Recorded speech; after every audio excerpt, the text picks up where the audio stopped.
Hello everyone, today is March 4th and this is our session number 9 of the Wyckoff Trading course. We're still working on the volume and price relationship, supply and demand.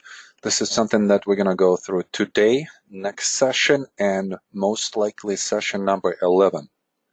And then we're going to switch gears and we're going to talk about relative and comparative analysis. And then we'll talk about trading tactics and Wyckoff trading plan. Quite a few upcoming events that are coming our way and your way. I will maybe inform you a little bit more next week, but the main thing that we have going on this week is going to be the webinars with Linda Reschke. Linda Reschke is a well-known trader.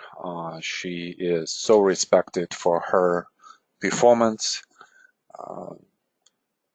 for her sustainability of such performance, and for the consistency of the performance. Linda and I, we've met at the conferences multiple times, kind of developed the relationship through Golden Gate, through Hank as well. And I've asked her to come to our students and give all this knowledge that she has. And also, she just published the new book, Trading Sardines. And this is a lot of anecdotal stories about her time on the Wall Street. And I would highly recommend the book. That's number one. Secondly, I would highly recommend to register for this course, for this special. Now, usually I don't prefer when beginners, in our classes are taking specials, but I always tell you guys which special you can take. So there is always like 1 or 2 specials that you can take throughout the year, even if you're taking the course. So this special is going to be more about being in the presence of a great trader, listening to her, extracting beliefs on the markets, on how she trades, how she creates her routine, and so on and so forth. And so, yeah, I would definitely highly recommend that. Then what else do we have?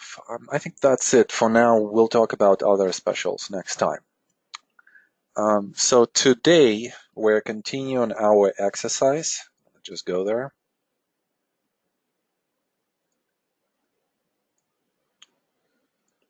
We're going to continue our group exercise. We're going to talk about the volume phase analysis, and today we're going to switch gears. Actually, we're going to discuss the demand signature under the volume case studies. And the volume case studies were created out of the need to show the students different interpretations and variations on the volume and price, how those interact, and specifically on the supply and demand. This is just another way for me to show you that interaction. And we're just trying to approach the same topic, the same subject of the volume and price, just slightly from a different angle. And sometimes what I kind of noticed with students is that you give them a little bit of a different angle, and it's going to land a little bit more. And so we're going to kind of attack this volume-price relationship from different ways. Homework, as for the last 2 sessions, is going to be a group exercise. This is where I'm giving you something to think about, and obviously the biggest homework related to this group exercise is just to watch the video again and make notes and send those to me. Next week we're continuing with the group exercise, and oh, I didn't correct this. Okay, I apologize. Well, we're going to see how many volume case studies we're going to go through today, and there is 1 or 2 left after that, so we'll see what we're going to do. but it's still kind of like we're on the same topic. All right, great. Okay. We're gonna start with the Q&A. This question comes from Ronnie, and Ronnie has sent me this chart. And this is a Ronnie. Is this a 60-minute chart? Let me know really quick. I believe this is 60 minutes. So a stock for the Q, the stock was shown to me right here. So then I'm receiving an email from Ronnie, today, yesterday, that the stock actually went down, and it had 2 down days, and we could see that in the on this 60-minute chart how the intraday move has happened, a lot of sell-in, capitulation through the gap, and then another sell-in, and then we're not taking off. So what was my advice here? Hold on a second, guys.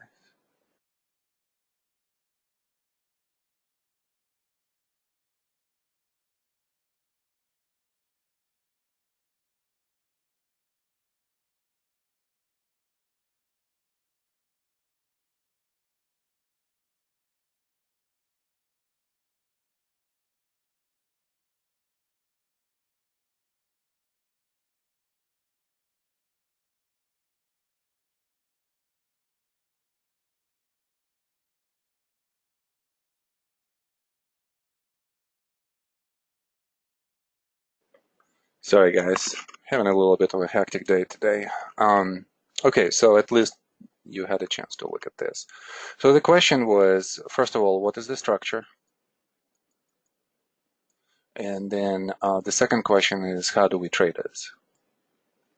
And by the way, there could be already a position established here, and I'm not sure. Ronnie just let me know. I think this was a live trade, so we could discuss it from that perspective as well.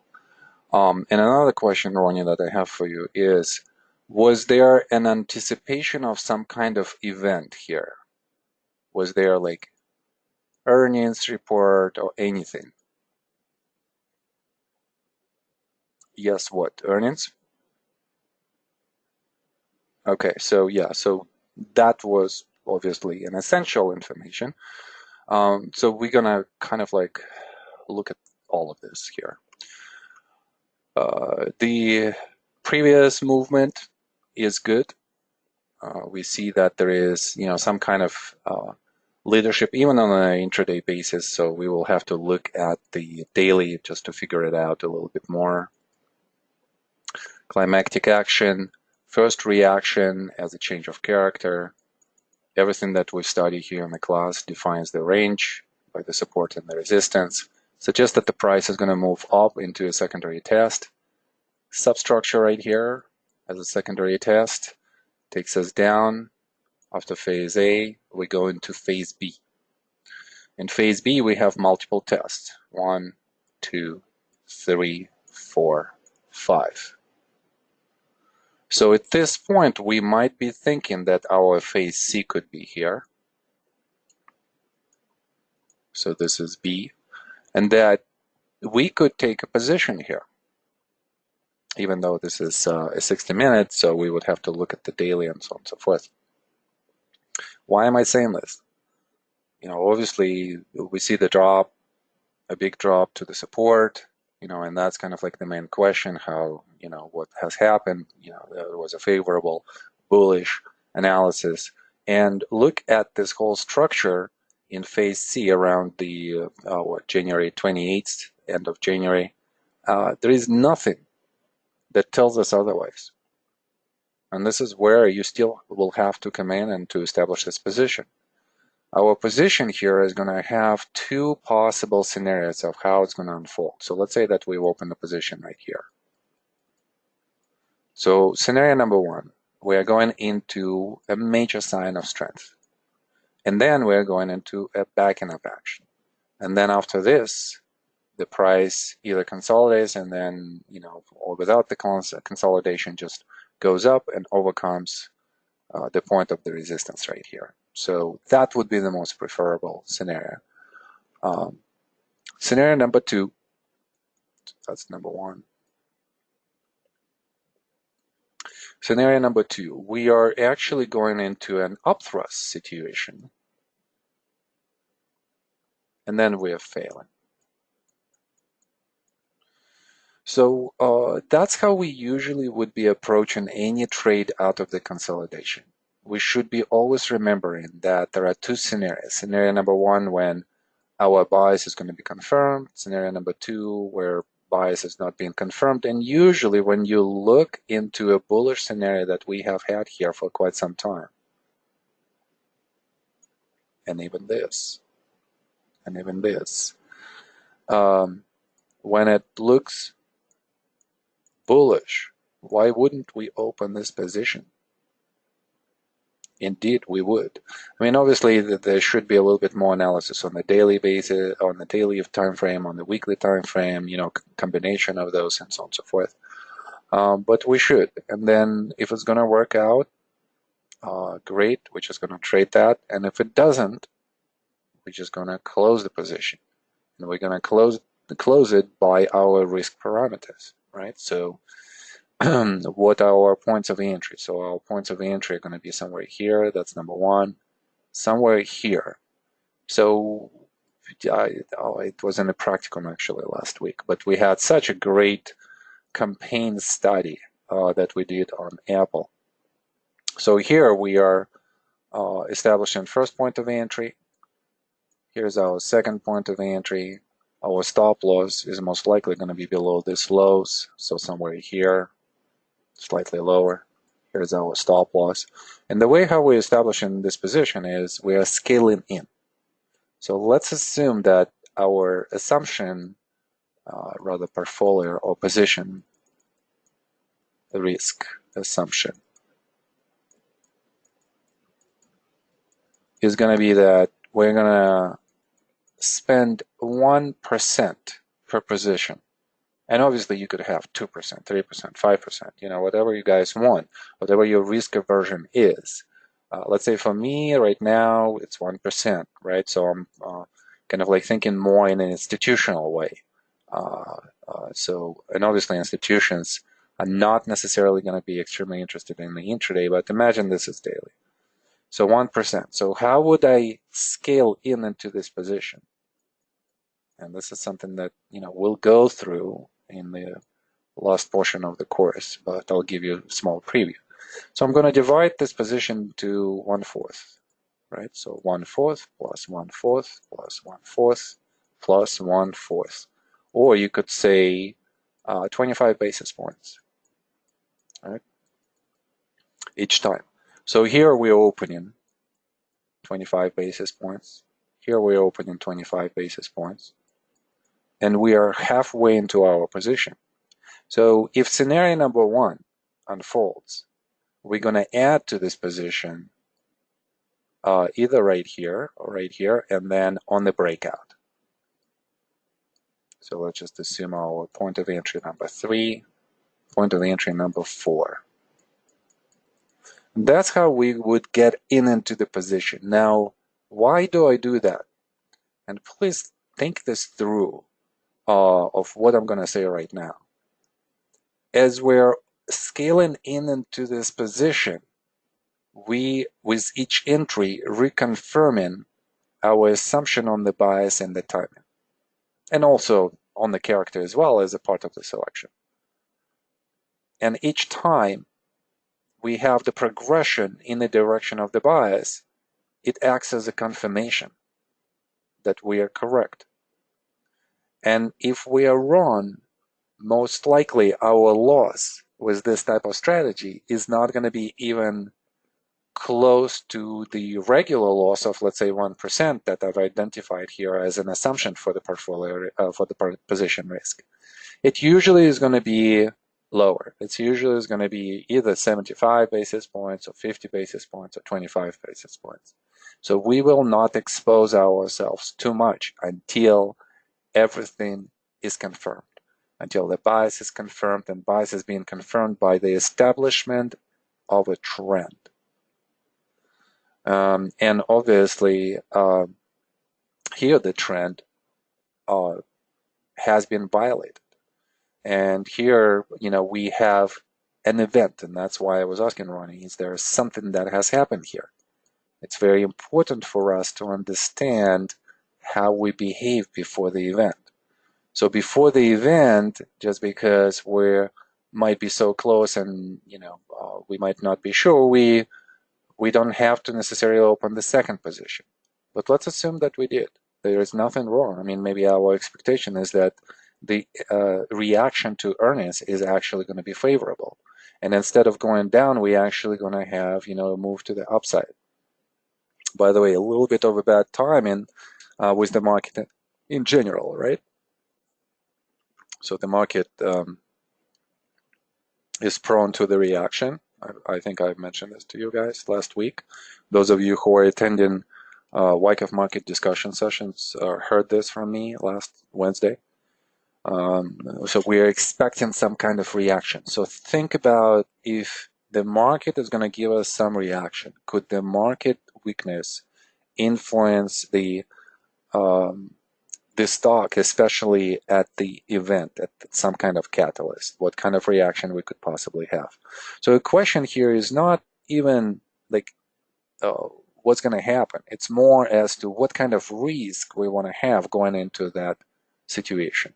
So now that we've dealt with the risk, now that we've dealt with the buys before the trade, now let's look at the backing up action, right? So a major sign of strength, and everything is kind of classical here. Why? Well, because we have a commitment above the resistance cluster that was created in phases A and B. And look how the price commits. So overcomes the resistance quite significantly. There is no reason for us to think otherwise, that this is not a major sign of strength. And then the price comes down, and look at where it finds a point of support. Right here. Right at the previous resistance. Now it's acting as the support. This last bar has the increased volume signature that the tail suggests the presence of the demand, and the increase of the supply, which is the local increase. And we would be thinking that, okay, we could compare it to this. We could compare it to this. The reaction here suggests a couple of things. So compared to this reaction, we're definitely seeing that supply has increased. So we would need to see some kind of test. Here's this test. So out of the test, we're waiting for some kind of reversal here to enter in, to scale in more into this position. And then we're looking at this reaction, and we're seeing that supply actually is lower on this smaller reaction, and the result of it is smaller, right? The distance is smaller. The spread maybe is slightly smaller, and more importantly, there's not a lot of selling. So we still would be thinking that this is probably the backing up action where supply is coming in and produces a change of character. And this change of character is going to lead to some kind of trading range. So again, some kind of testing that needs to be done. So here's that test. But here's the question. Has this test been confirmed? And obviously by the confirmation, we always talk about a reversal, right? So confirmation in our case equals a swing reversal. So do we have a swing reversal here? No, we don't. So therefore, we can't open additional position here. So we just kind of stuck with this 2 points of entry. And that's what we're dealing with. That's our risk. So it's half of the position risk at this point, and then the price drops on earnings. What can we do here? Well, obviously our stop losses are going to be somewhere here. If we're more aggressive and we're using intraday, the stop loss is going to be somewhere here already, right? If not earlier, that we would be getting out. But let's assume that we're swing traders and we are waiting for that, pick up in the momentum to the upside and continuation of the uptrend. So what do we do here? Nothing. We are going to close this position and be done with it. We're going to close it on this bar. It doesn't really matter where. You could close it on the open just because the gap has happened. And that suggests by itself that we have to close this position as not necessarily the bias has changed, but the timing has changed for sure. So now we know that this price is not going out of the consolidation. And more importantly, this sell-in is of institutional quality. So that suggests that there should be some kind of buying, absorption that should happen now. And therefore, the structure could develop more and we could have a much larger trading range. So obviously, we just don't want to participate in something like this. It's inefficient. We're going to be in this trade for quite some time, if the trading range is going to develop for some time. So therefore, there is nothing really that you can do here. This reminds me more of a situation, and for those of you who don't know, I actually love playing poker. I think poker has the same strategy, gaming strategy as trading. I always recommend, especially for day traders, to play poker because there is a lot of money management rules. There is a lot of pattern recognition rules. You have to train your mind to think, not just act or react, but to think. And in some cases, you might have the best hand, but going to the last community card on the board, you might still lose. So that kind of reminds me of this type of the scenario where everything before that was okay. I mean, we could argue, of course, about this area right here, but everything prior to that looks extremely bullish and looks like a continuation of the upside potential.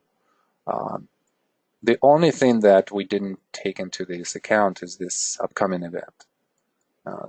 And obviously, a portion of that relates to the market as well. How the market has been so overextended was due for the reaction, and we've talked last week that here we go. So we're seeing some slight increase of volatility, so we're expecting that the reaction is gonna come, and nothing you can do about this. And that's it. Just get out, take your loss, and go and find something else. And obviously, post-analyze. But here's this whole post-analysis. I mean, I still would prefer you to find candidates like this, right, where we have a lot of bullishness, and it's being confirmed by the move to the upside. Imagine if the reaction would be positive. What would we be talking about? We probably would be talking about the gap to the upside like this, and then a continuation. So it just really differs, and it really kind of like depends on that uncertainty. We say market is uncertain. How is it uncertain? Well, because we don't necessarily know how institutions are going to react to a specific event. And this capitulation here, the way how it went down so fast, was more of this institutional capitulation where on bad news, they're just basically saying like, we need to get out. And that's it, and they're capitulated. Which brings me to the next question that Ronnie is asking. Is this an extension of phase B then? Yes, this could be. And again, we're going to discuss two scenarios. Scenario number one, we are still bullish, right? So what do you need to do with this scenario? Confirmation. You need to find some kind of confirmation that we're still bullish. In this scenario, we are definitely in phase B. Second scenario, maybe we see here a distribution. And again, I'm not saying that the distribution has taken part prior. It's taken part on the way down. So there are a lot of distributional qualities here. So if this is a distribution, then we're probably already in phase D. And that's how I would approach this. And this whole group exercise is just based on that. We look at the chart, we are trying to define where we are in the structure, what is the bias, and what is the timing for us for any type of positions. So I thought, Ronnie, this was a really good example, and thank you for telling me that that position did not work out, because it's a really good lesson for everyone. You study this material, and sometimes I feel like it's, the feeling is, wow, this is so great. I have a feeling that now my trading is going to take off. You will be in these situations. I get into these situations too. And the key is to understand first that with uncertainty in the market, it can happen. Secondly, obviously, to post-analyze this a lot and not to create false emotional assumptions for the future. Because sometimes what happens with people, they look at this trade and they're saying like, huh, this turned out to be a bad trade. It's a loss. There is a negative emotional connotation now that I'm going to take from this. And now that I'm going to see this type of pattern, so every time I see this, I'm going to assume that this is going to be a loss. So, and it all happens kind of like on a very unconscious level for us, just because of the way how we function emotionally. So don't think about this as a bad trade. Think about this as a good trade where you executed this trade correctly and you got out when the price shown to you, a final capitulation. And that's it. So really good example. Thank you, Ronnie. All right, now let's go to our volume case studies. And as I mentioned, we are studying supply and demand, so this is our concentration. Today we're going to look at this relationship from a slightly different angle. And here is the slide that I thought that I want to convert more into an exercise. It's a slide with Apple's chart, daily chart, 2015-17. And under the volume case studies, I'm showing you the case studies of the supply and the demand.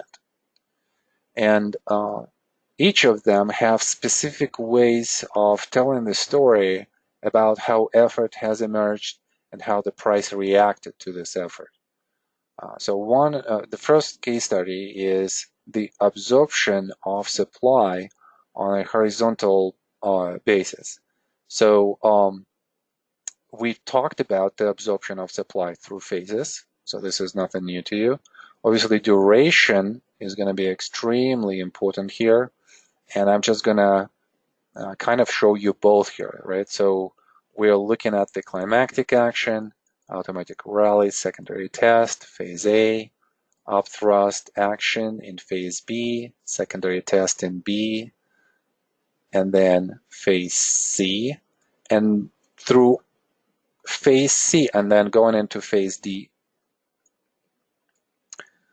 Let's look at the supply signature, right? We're talking about horizontal absorption. What should happen during the horizontal absorption? I've shown you guys how, different supply signatures going from phase A into phase C and D. We've discussed that. We did some exercises on that. So look at the supply signature, or just the volume signature in general. So going into phase D, we have the volume diminution. That suggests supply diminishes. And at least let's just look at supply first. So this is the absorption through time, through structure, through phases. And the key here is to look at all of the phases and to understand how supply is being absorbed in the accumulation through phases and what kind of story, institutional story, is being created through all of this. And we're seeing that supply through all of the phases is diminishing, and then going into phase E, into a trend, look at the supply signature. It's the lowest on this chart. So that's kind of like a natural way of absorption of the supply through the horizontal structure. We also would be thinking about the duration here. And duration originally was not discussed by Wyckoff or SMI or anyone else.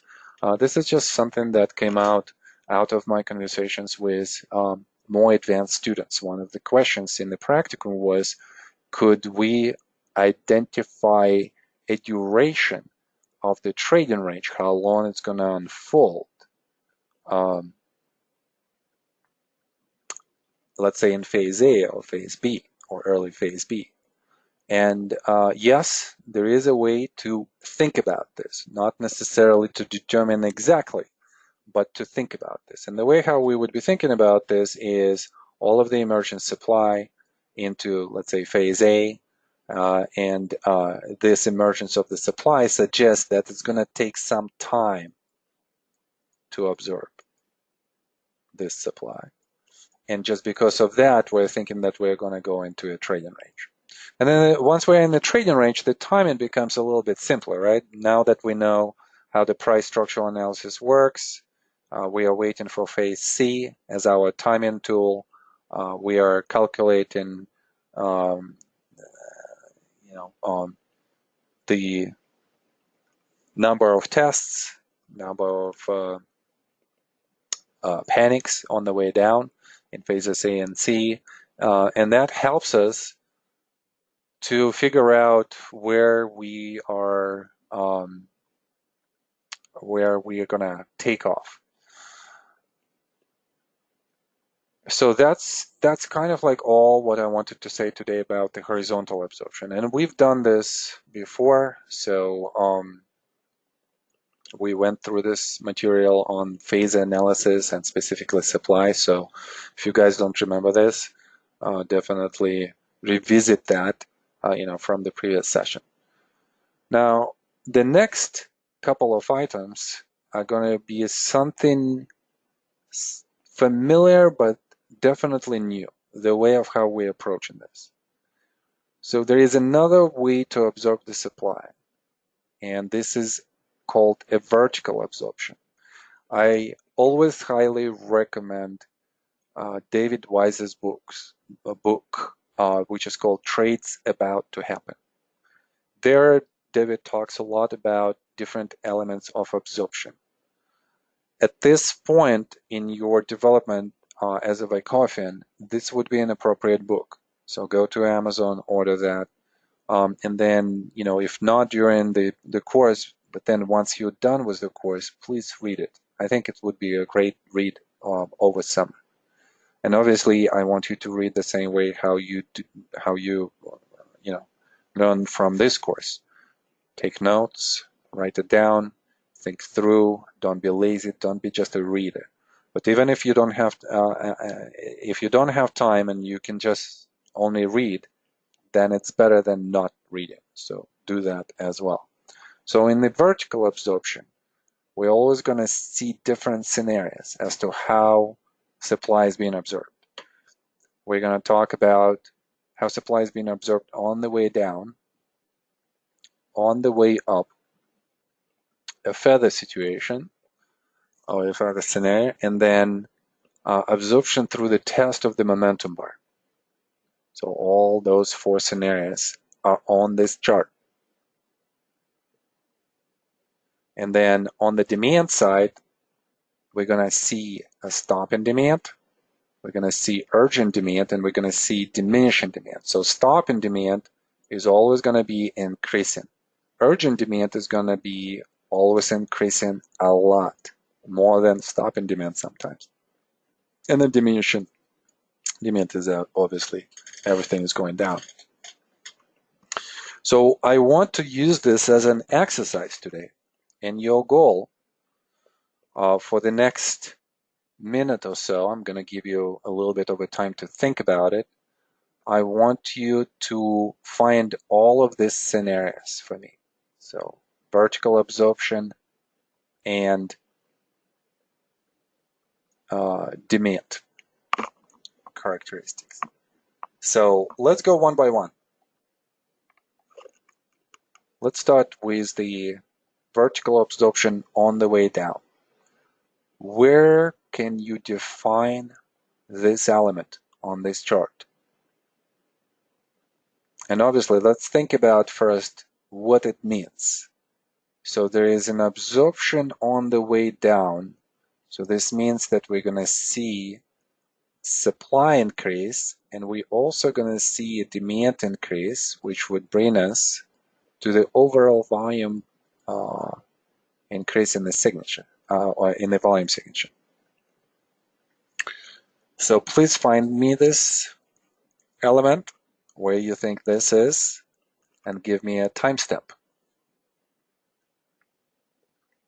Year, months. Okay, labeling as well is fine. Okay, so Eric's saying selling climax. Okay, and let's just saying, what is it, February 2017. Bar was the high volume signature. This one right here, Nailesh? Okay, so 2016. So this is what, February 2016? Yes, somewhere here. Okay, got it. Okay, Adam is talking about the same thing. Yeah. So we could see that there are quite a few places here where we could see this type of absorption on the way down, right? So on the climactic action, we are definitely going to see a lot of increase in the supply. So how does absorption happens here? There is a lot of supply that is available at this point of time, and that obviously produces that institutional requirement for the liquidity.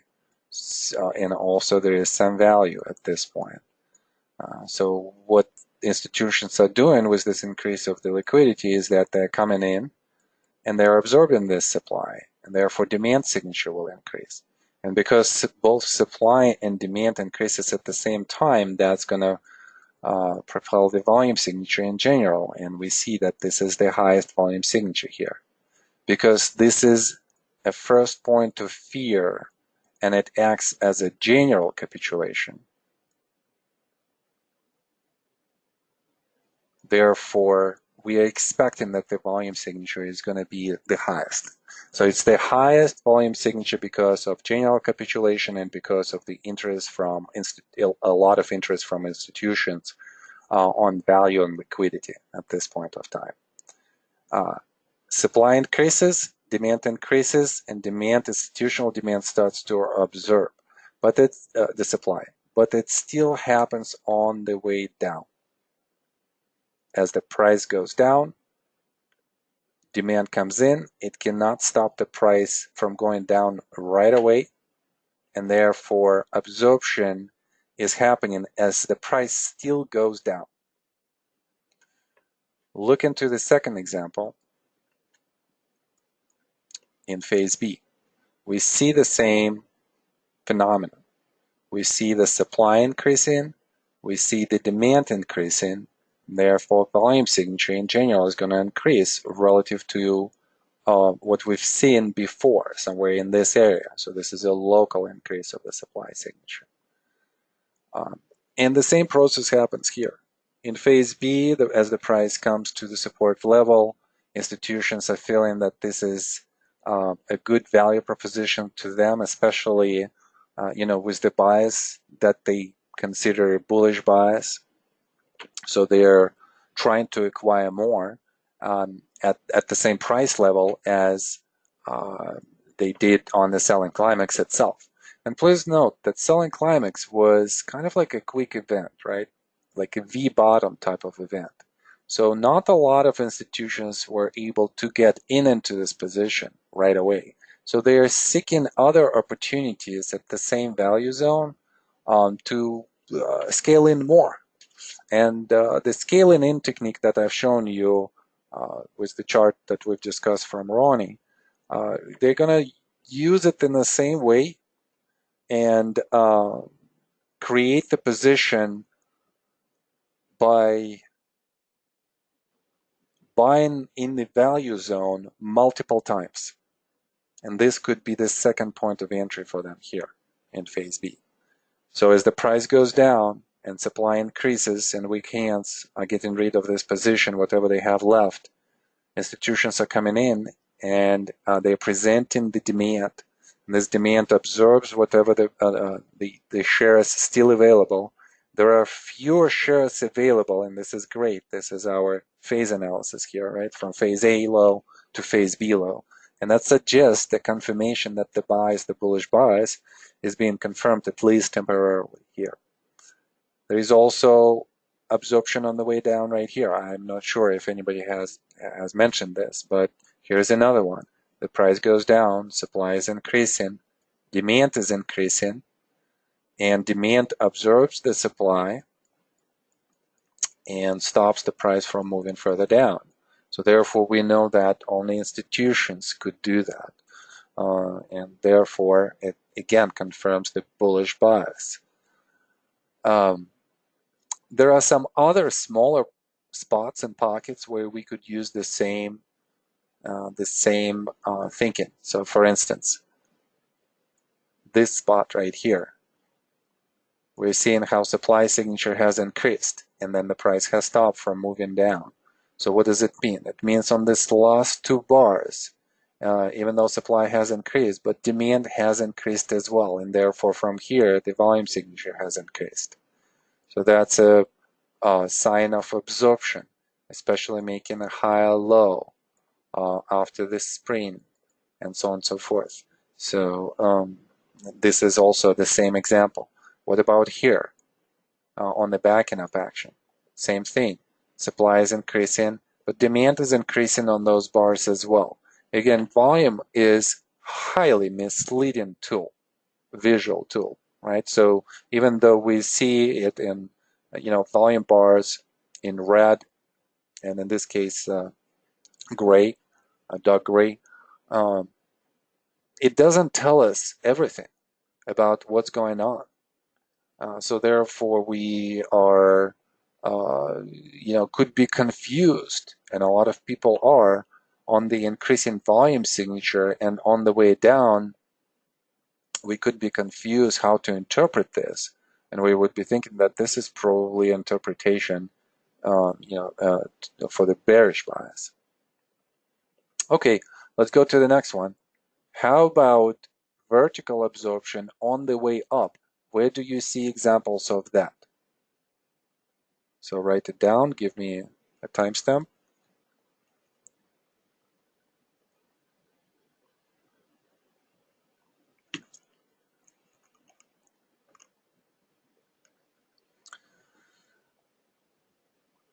September 2016.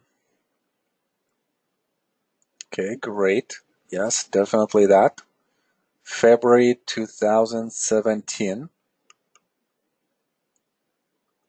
Yes, there is an element of absorption, which is vertical on the way up. November 2015.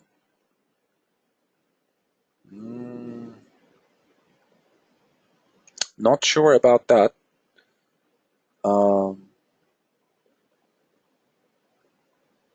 All reaccumulation on the way up. Not sure what Eric you mean by that. Okay, Joe is saying August of 2016. So I'm assuming what, somewhere here, Joe? Is this the area, Joe? August 2016, end of July 2016, so somewhere here. Yes. Okay, well, I think that we are getting, a handle on this, as to what this is. I could also tell you that, this is a vertical absorption right here. These two bars right here. Look at the volume signature. Demand is increasing relative to what it was before, and supply has increased before that. So supply is coming in, taking the price down below the support. That increases capitulation by weak hands, and then suddenly demand increases and the price goes up. So there is a movement to the upside, and actually this whole rally could be thought of as like supply is being vertically absorbed. Supply is coming in, first absorbed on the way down, on the way down, and then on the way up, and then on the way up. You kind of see, guys, how I took this whole area and now I've shown you two ways of how supply has been observed, and as a result of that, the price has stopped at this level. On the way down first,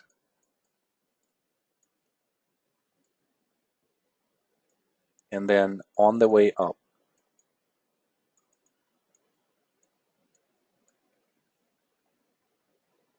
Same process, institutions are buying in both cases,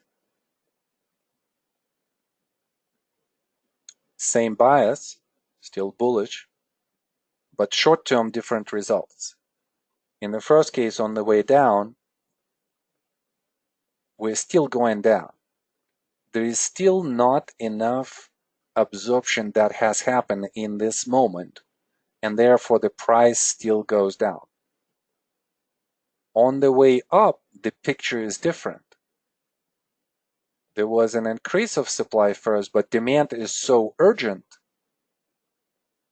that it absorbs the whatever remaining supply is left, and that urgency, overwhelming demand, already pushes the price up instead of traveling down or stopping that downtrend. So this is more of how the price moves easier after the demand has absorbed a big portion of the supply. And obviously other cases here as well, right? So vertical absorption on the way up. There is definitely a lot of supply right here, and yet we're absorbing this supply on the way up. There is an increase of the supply here in the reaction, and then look at this absorption on the way up. There is so much. This is the best example of the absorption on the way up that we could see on this chart. And this one too, again, supply comes in, and there is that absorption to the upside. Okay, so let's now look at the feather. So you guys still don't know what this is, so I'm going to explain this a little bit later on, but I want to show you where the feather is. And the feather, a really good example is right here. Then a little bit here, probably less so. Yeah, so this is a really good example of the feather. So what is happening here?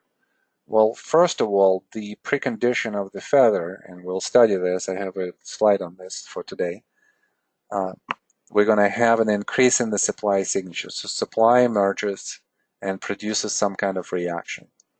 And this reaction usually is going to act more as a change of character type of reaction. And we kind of could see that maybe the trading range is going to be developing here. But look what happens next. We are testing the initial change of character as a high-low. And then with that test, we are concluding that supply is actually at the very low level. And therefore, there is a possibility for the price to come to the resistance. And as it comes to the resistance, it does two things.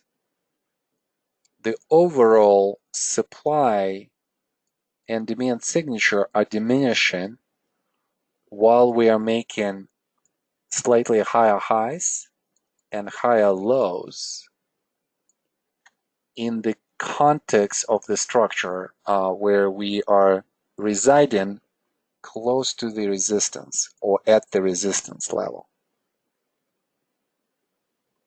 So this is more a function of diminishing supply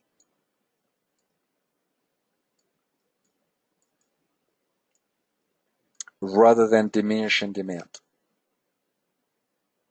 And from here, because we're close to the resistance, once the demand is going to come in, it's going to produce some kind of momentum signature, increased momentum signature. So we definitely want to study this type of the absorption. It's not very fast, it's laborious. It's kind of like grinding out to the resistance type of movement, especially in this area right here. Look into this movement. It goes up, but it doesn't really break out and runs away. It's still there and produces those small reactions that do not contain a lot of supply. And that's what feather is. And we'll look in this into a slightly different, at a slightly different way. A test of a momentum bar. So here is that example. Here is first momentum bar. Here is the second momentum bar. The first momentum bar has the test that, and both of them, by the way, will have some kind of increase of the supply. So there is no way that, the increase of the supply is not going to happen. This is an event. This is probably earnings. And therefore, a lot of the institutions are going to be selling into earnings like this. And they're going to be selling on the assumption that a mean reversion trade is possible here and that the price is overbought, short-term overbought, and therefore it demands some kind of reaction. And in this case, there will be a run because supply is being absorbed almost instantly on the test. And some of the tests are not going to be that great, but in these two cases, this test are, pretty good. For the next 2 days after a momentum bar, we're seeing that the reaction has not gone below the low of that bar. And that's really important. So that shows us that whatever supply has came in, it's been absorbed, and the price has an ability to hold on to these levels and then actually advance. Usually the advancement of the price after that is going to happen on diminishing demand signature. Why is that? Well, there is a lot of demand here on this bar, right? And this demand is actually absorbing whatever increase of the supply we have had. So imagine that this absorption happens at this higher level, and once that supply that came in has been absorbed, what's going to happen with the price?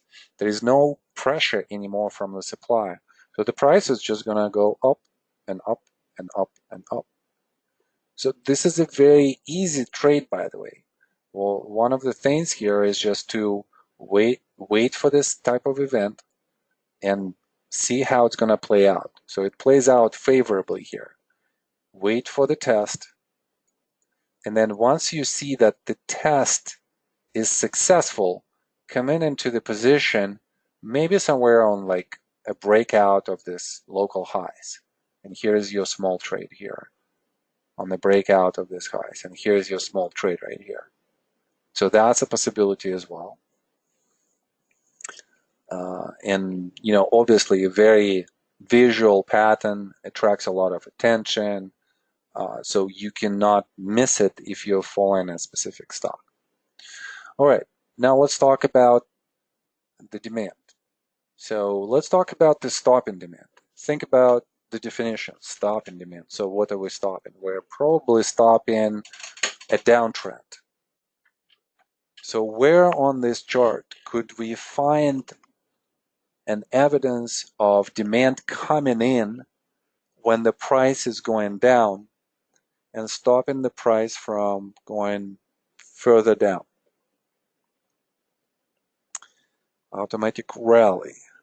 Okay, so we're going down, Eric, right? So we're going down. Okay, now Elias is saying selling climax. Yes, definitely. This is a stop in demand. So whatever demand is on this bar, it's the demand that absorbs weak hand supply, and because of that, the price stops from going further down.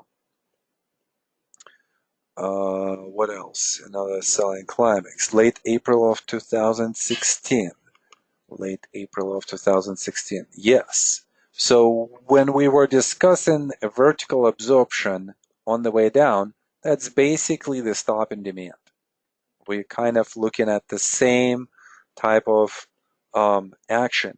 We just were discussing how supply has been absorbed at these spots, right? Now think about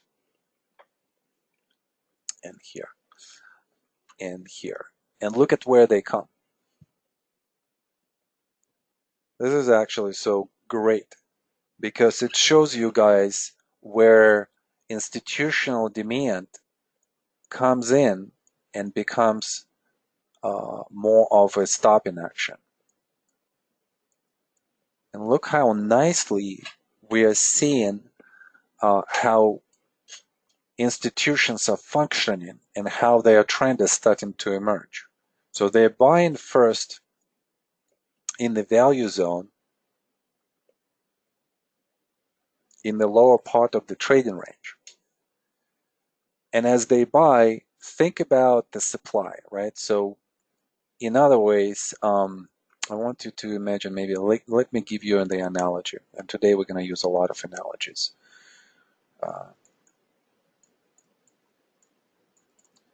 So analogy here would be that, let's say that our supply level equals 100 units.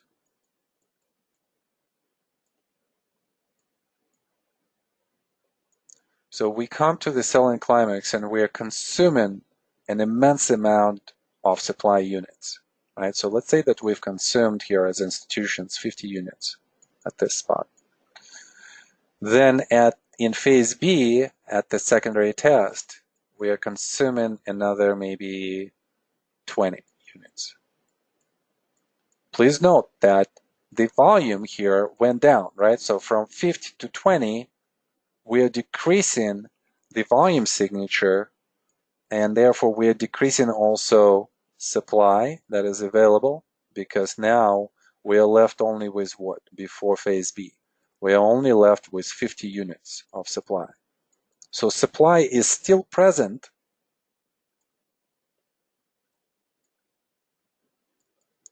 and yet supply went down. And that's, again, that misinterpretation by the beginners that could be made, because they're looking into this area of the beginning of 2016. They're looking at the volume signature and they're saying, wow, there's a lot of supply. The supply has increased. The volume signature has increased locally. And that's true. But relative to phase A, we see how supply has diminished slightly or considerably. It doesn't really matter, but there is a decrease.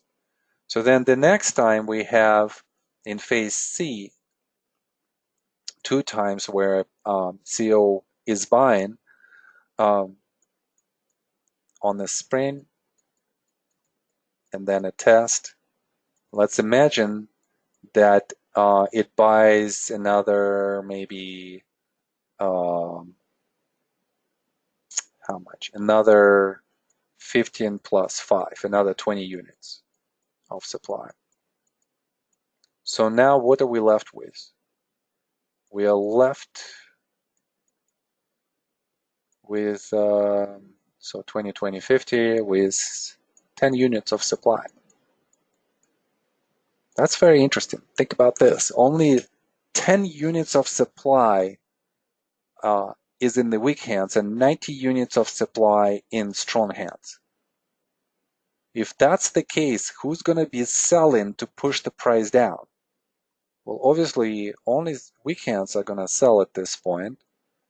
And as they do, they're probably going to sell at some kind of break-even point. So maybe somewhere here at the higher levels, right, in the backing up action. But once we come to the backing up action, we might be thinking that, okay, in phase D, at the backup, we are, consuming another 10 units of supply. I mean institutions, right? So consuming another 10 points of supply, and supply is not available. And we see that from the volume signature here after phase D going into phase E.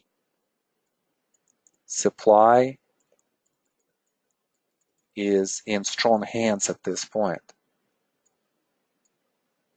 Weak hands don't own this supply, and that's very important. So if supply is in strong hands and their intention is just to see how the price is going to progress to the upside, they have the valuation much, much higher than the current price, what do you think is going to happen with the price? Obviously, it's going to go up. And that's what's going to establish the trend, the upward stride for the trend. When you look at it like that, and then you go through this whole process of how absorption happens, then it becomes clear as to where the trend is gonna, what the bias is gonna be, that's number one, and where the trend is gonna start to emerge. And then you're just seeking for the confirmation. So with Ronnie's chart that we had at the beginning of the session, we went into the major sign of strength. We went into the first leg of the backing up action, and then it failed. Here, same scenario, but is unfolding differently. Instead of having this first increase here in October, November, and then having a test and continuing to the upside with the reversal like this.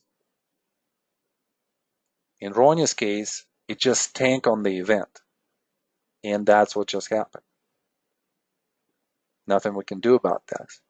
But in this case, we would be thinking of adding to the position on the reversal as a confirmation of this bias. Will save you a lot of money, this technique, and I will talk about this maybe in like 4 or 5 sessions. We still have to discuss this. And obviously, Wyckoff Practicum is going to be a lot about the strategy. And by the way, I wanted to mention this, guys. So we're almost done with the page for the Wyckoff Practicum. Wyckoff Practicum is going to start, it's going to be on Mondays for summer sessions, and it's going to start after the last session that we're going to have. Our last session is going to be April 15th. WTC, April 15th. And then the practicum is going to start a week after on April 22nd. So put this on your calendar, and this is a free session. So I want you all to come, and we're just going to continue our discussion, and I'm going to show you a couple of, actually probably one exercise that we're going to do. Go to our YouTube channel.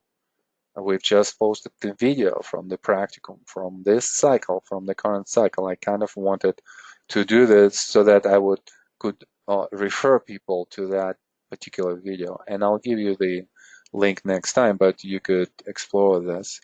So I would highly recommend that video under the Wyckoff Practicum. If you can come to the free complimentary session, do that. And I'm expecting that a lot of you are going to continue this education with the practicum move to more advanced knowledge here. Before I erase all of this, I also want you to see something else. Because we started talking about how supply is being observed at the level of the support on the way down, and then we see the same picture on the way down at the higher level. So the value zone for institutions is higher now. Now I also want you to think about other ways that we've discussed of observing the supply. So look into this area right here. And this is by itself not only a vertical absorption on the way up, but it also shows an urgent demand.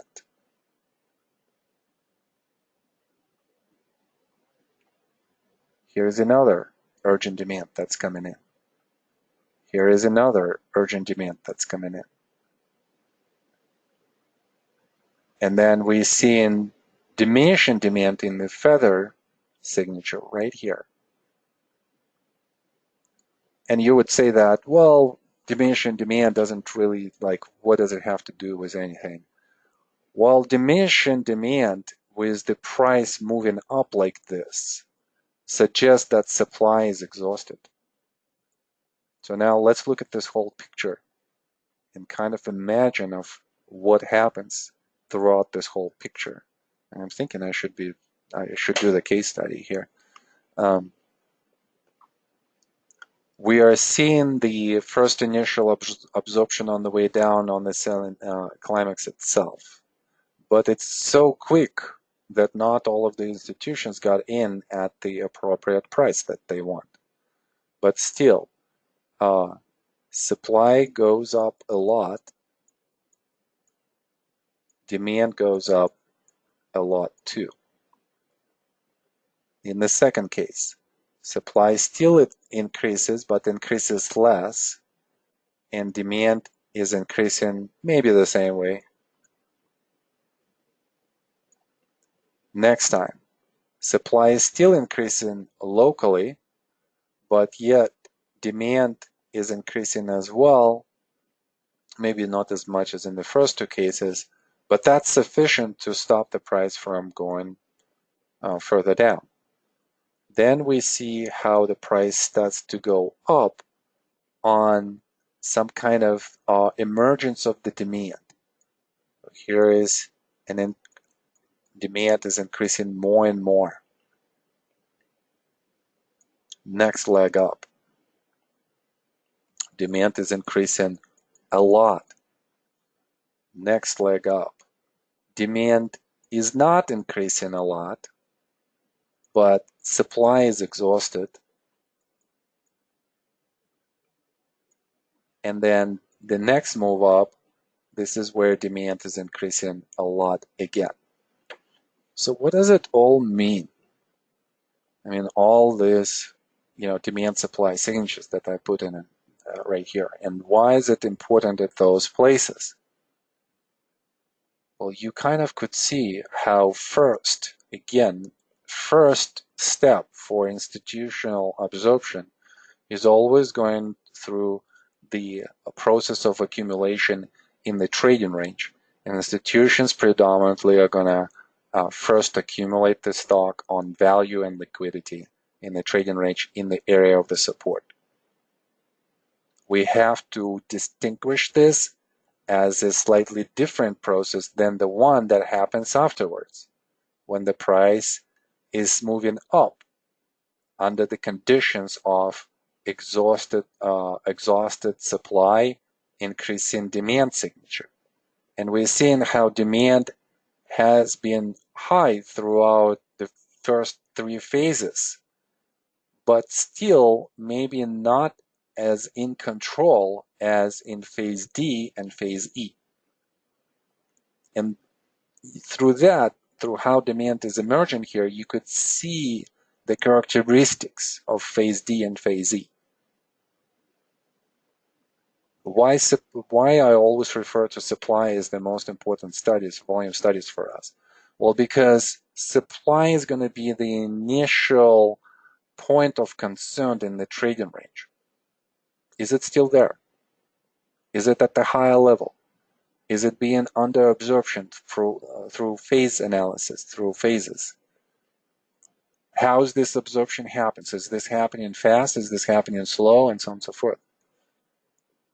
And then after that, once supply has been absorbed relatively well, that's when the price is going to start showing you the emergence of the uptrend. And with the emergence of the uptrend, institutional trend followers are going to be very attracted to this area. In fact, all of these increases of the demand in phases D and E are going to be associated with the buying waves by institutional trend followers. And we kind of could see all of that. Really good chart. I thought, this chart kind of shows so many examples of how supply and demand are emerging, how supply is being absorbed, and how urgent demand starts to occur. All right, let's see if we have any comments, questions here. Can you repeat the title of the book? This one is from Joe, and this is obviously in reference to David Weiss. Okay, so David Weiss, Trades About to Happen.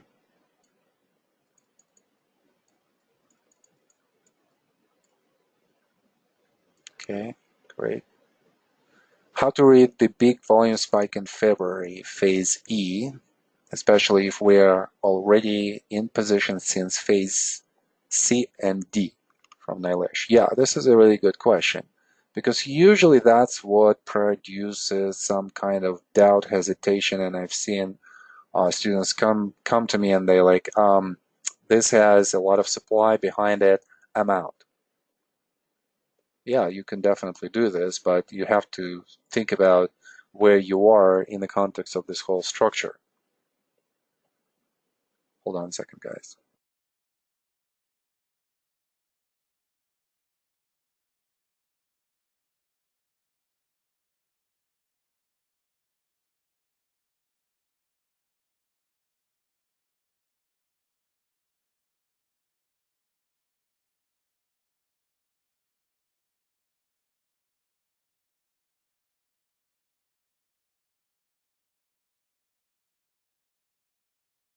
All right. Such a weird class today. It's just everything distracts me today. I'm so sorry, guys. Like I feel like my mind is just I'd rather just concentrate on this. It just takes me away from all of this, things. Um, okay, so coming back to the question, how do we interpret this volume spike? Well, we kind of talked about this, right? So definitely a lot of supply that's coming in. So with the emergence of the supply, we need what? We need a test, right? We still cannot make this assumption that this is going to be the stop in supply. It just, we are at the beginning of the structure. This is a sign of strength, a backing up action, test, feather, and then after that, we're jumping out of the structure. So we are relatively early in phase E. Just on this assumption alone, on this structural assumption, Nilesh, I would just say that I want to see what's going to come next. And more importantly, we need to understand how the test is going to unfold. So the test obviously needs to be uh, judged by what happens afterwards, right? So the next 2-3 days. And we see how favorable the test is, how favorable the test is here as well. So therefore, we would be after the test is successful, we would be thinking, should we add to the position at this point? And again, depending on who you are as a trader, are you a swing trader? Are you a long-term trader? Those entries are going to be somewhat different. So those distinctions, obviously for the practicum, but for now, we just want to make sure that we could analyze this spot correctly, meaning that supply emerges, we need a test. Test is successful or no. Yes, successful. Then here in the middle of the range, yeah, we could open the position. That's another point of entry for us right here. And this is just a sign of strength bar. When we look at the actual true range, remember we had that slide where with the gap action, you take the close of the previous day, and then you take the high of this gap day, and this is your true range for the day. There were some trades done by institutions behind the doors overnight. We don't see those unless we have the software that shows us that type of data. But this is a sign of strength bar. And sign of strength bar, we definitely buy. But because of the emergence of the supply, we want to test it. We don't necessarily want to buy it right away. Okay, what else? From Adam. When you see a gap like in February of 2017, does the gap have to be filled in the future? What does it mean if the gap is filled or not for the trading purposes? From Adam. Really interesting question, because it kind of goes, the way how I'm explaining this to you guys, right, kind of goes in a different way than the conventional technical analysis definition, because, and I see what Adam is implying here, because Adam knows technical analysis. So in technical analysis, we would say that, the gap should be closed and at some point revisited. And usually that revisit, like, look at this gap right here, happens relatively fast. Well, we kind of see this, the testing of the gap right here. By itself, this is a sign of strength just because it didn't go below this area. We don't see the test here in the second case. But what we need to understand, Adam, is that we're talking right now just about this small scenarios right here, where supply emerges, and then we want to go through the test and therefore through the vertical absorption. But this is a very good, relevant question to our discussion. So thank you for this question, and we definitely, can address it a little bit more. Usually, when the gap happens, there is a tendency of the price to come back to the gap area in order to retest what kind of buying we had. I still think that you could define that retest here at this point, and that strength could show you that even if the price comes back, we still probably will be thinking more bullish about this, just of how this has happened, rather than the scenarios where, let's say, maybe it's something close to this, right? So we have some kind of gap, and this is not a big gap, so not a really good example, but still. And the volume signature is not extreme. But this could be an example of where we see how the test might be somewhat failing slightly, right? So look at this low, and the price commits below. Look at the true range, and the price commits below. So this is different than what we have here.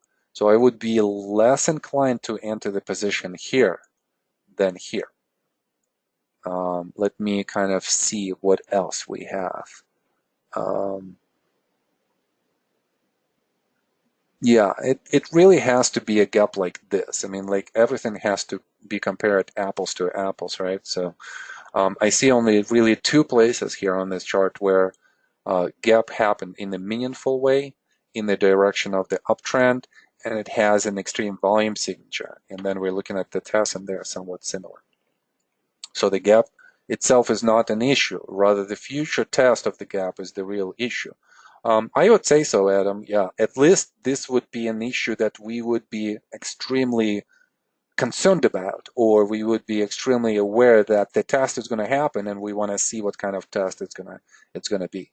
And obviously, again, we want to put the context on this small scenario. All right, great. Wow, what a great case study here we've developed. And thank you for all of the questions. So now let's quickly go through some of the volume case studies. Let's look at the absorption of the supply. Again, this is just my attempt as a teacher to show you the same concept in a slightly different way. So we've talked about horizontal absorption, right? Absorption through the price consolidation, or sometimes I say through time. It requires time to go through the absorption. So look at how here in the first case, in example number one, we have a trading range after the initial buying wave, after momentum comes in, supply increases, and then until supply starts to decrease relative to what we've seen before in the trading structure, and until we start showing the result on that diminishing supply signature, and the result is going to be higher highs, higher lows, more of the bullish characteristics on the rallies, and more of the bullish characteristics on the reactions. And we're going to say when we see that, higher highs, higher lows, diminishing supply signature, we're going to be on this springboard. What is a springboard? Well, the springboard is just, again, another timing tool for us. Springboard has those definitions that I mentioned, higher highs, higher lows, diminishing supply signature in the consolidation.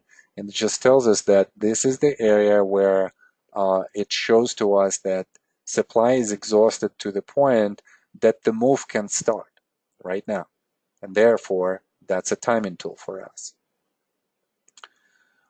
In some instances, supply is not necessarily going to diminish. It might increase locally, let's say going into a spring or a last point of support. And that also could be interpreted as a bullish sign where supply might increase, but the result to the downside still is going to decrease.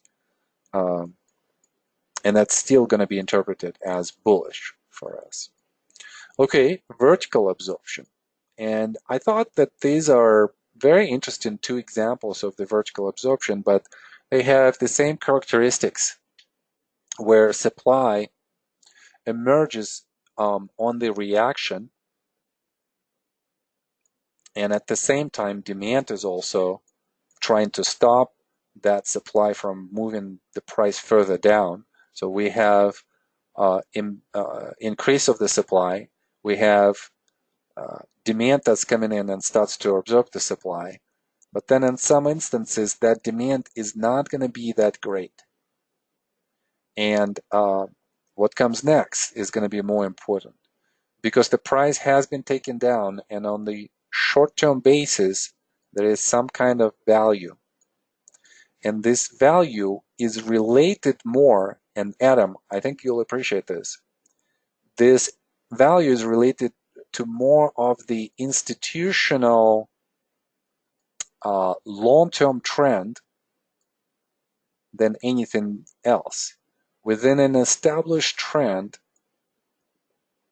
we're seeing that this spot is short-term oversold, some value, and some liquidity. Not a lot, but still, it's there. So what do, institutions? They just basically coming in aggressively, and they're having some kind of urgent demand that increases, like right here, there's two bars. And what it does is supply is still there, but because demand is so overwhelming, it absorbs all of the supply and moves the price even higher from this point. So let's just say this. Supply is increasing, demand is increasing even more, and that's what pushes the price up. And usually this type of action will bring the price to the resistance level. In this case, it's a cluster. And then at this point of time, the test is going to happen. So think about the test that we've seen, on the momentum bars, right? On the previous slide. I'm going to come back to this slide. And look at how here it's the same type of action, right? So supply is there, but demand is so much more that it pushes the price up. But because supply has increased, we need a test. And we have a small test here. Well, the same happens in this example. We're seeing that the price goes up, demand pushes it up to the resistance point, and then we go into the test action. If we were to come back here, our interpretation would be different. But here, because of the successful test, we're assuming that we're still going to go up. Now this happens here. This example number 2 happens within the structure. Look at the structure. So we could say that this is a minor sign of strength and this is a minor backing up action. In a different, more complicated way, the vertical absorption of the supply happens not within the context of the structure, but more within the context of absorption itself. So we see that the first initial reaction has all of the same elements, where supply increases. Demand increases too behind the volume signature, but not as significant because the price is still going down. But we already see in the deterioration of the spread that demand is there. We could see that. And then aggressive demand comes. This big bar right here. In this case, it happens on multiple bars. In the example number 3, it happens just on one bar. But the principle is going to be the same. Supply increases, but demand increases even more. That pushes the price up significantly. And then after that, we see supplies coming in right here. And that suggests, again, it comes to the resistance point. It comes to the resistance point. And at this point, the biggest question that we have is what kind of test we're going to have. And it's out of this test that we could produce, some kind of minor swing trade right here. Or it could act for us even as a, maybe like a point of an add-on, a point where we are going to scale in a little bit more. But more importantly for you guys, I just want you to understand the concept, right? How does absorption happen? Supply emerges, demand could emerge on the way down, and then there could be a urgent demand. If there is an urgent demand, then it's going to take us up to the resistance. Same here on this chart. Look at this reaction right here. Supply is increasing, and then demand starting to emerge in two different spots, but still it does. And look at where it brings us. Isn't it uncanny how this pattern works? And isn't it uncanny how technical analysis is not necessarily discussing this type of the scenario? So that's why it's important for us to go into such details to understand this material, because if you see this pattern, it's going to act as a confirmation to you not to get out of this position on the increased supply signature.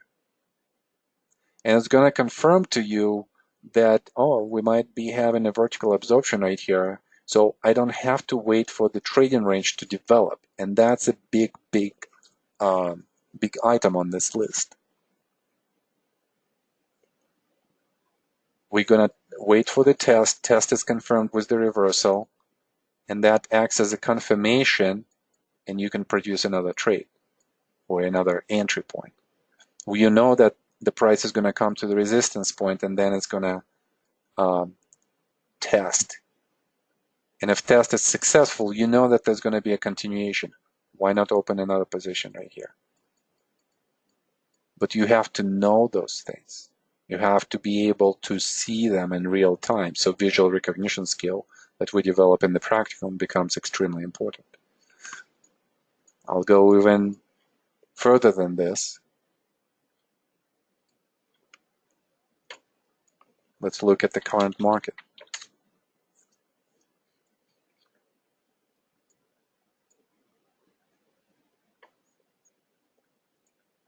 What do you think happened here? On the way down, volume signature increases. We know supply is increasing a lot, but we already know, even in hindsight, that demand was increasing as well. And even in real time, you see this volume signature? There is nothing else like this. So what do you think is happening here? Most likely, demand is increasing as well. If demand is increasing on the way down,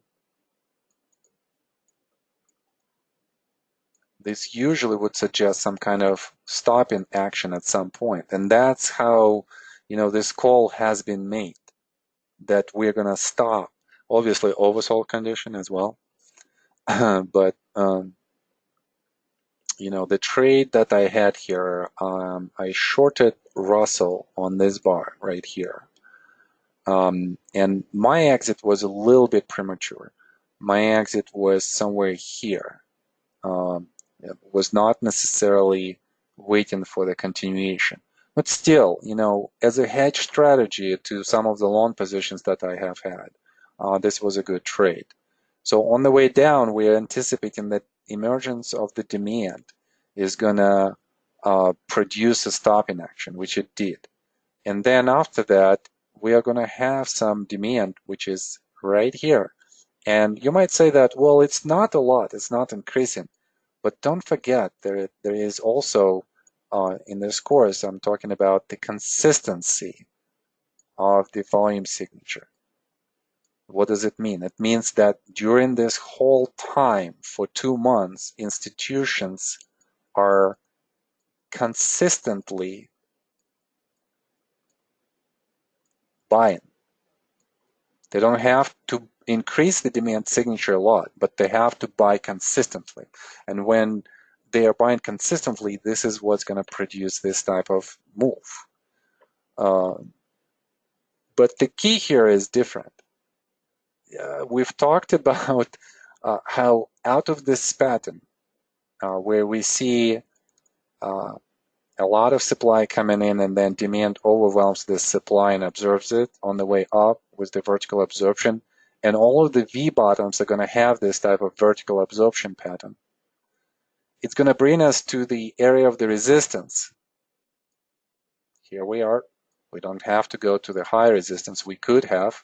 One of the analogs that I've been showing you guys in the Wednesday class was on Tesla and Dow Industrial in the 1974-75. Look at those charts again. This rally could have gone a little bit further. And I think that if there's going to be some kind of really, really great news on China and US trade talks, we could still possibly have this type of move. But last week, I started talking about the emergence of the supply. It's so subtle. And you could see this more in other instruments, for instance, in oil and gold, because those are so correlated right now. That was kind of like my premise last week, to think about that we are probably close to the beginning of the reaction. And then today was such a great bar because it showed finally the volatility. Now, we had a bar like this before, right here. So we still have to see how it's going to react, but this is the largest spread that we had on the down bar, with an exception of this bar right here. But after this bar, this is the largest spread. So volatility is coming to the market. We should be ready for some kind of reaction. And what else? We said that once the price comes back after the vertical absorption to the area of the resistance, we are going to have some kind of test. And test could take a different shape. We could have the test that's going to suggest that we're going to stay here like this, and we're going to have some kind of symmetry with this structure. That's test number one. We could have a different test. Imagine more unfavorable catalysts that come our way. So we probably could go even here. And then out of here, we're going to develop some kind of structure. And that's why I'm thinking that for 2019, just because of this testing period that we have to go through, we're probably going to be in the positive, but kind of single-digit positive return for 2019. So for those of you who are institutional money managers, and there are some of you here in this class, think about your strategies for the rest of the year, right? So what are you doing with the profits that you already have? These 2 months have been incredible. This is one of the best historical rallies that we have had. So I hear and I see a lot of institutional people, they're thinking that they'd rather lock in this profit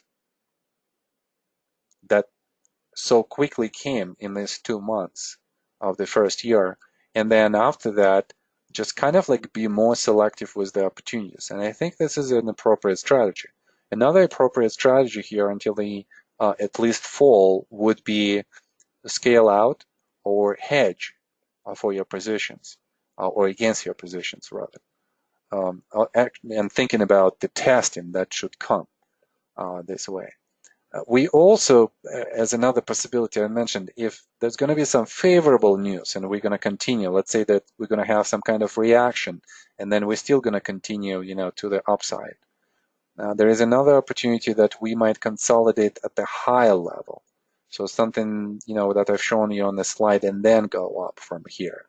That's also a possibility, but I think it's a much lower possibility. And it's also going to depend on what's going to happen after the first initial reaction. My preference would be something what we've experienced in 1975. That is, maybe go try and then come back and kind of like go into a trading range. And then this trading range, what it's going to do is it's going to unwind all of the positions that were created here.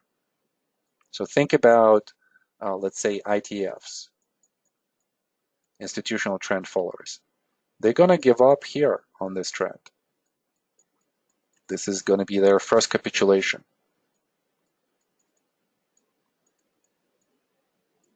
So what's going to happen here at this spot? They're going to sell, so supply is going to increase. They're not going to buy, so therefore volume is going to increase and the price is going to go down.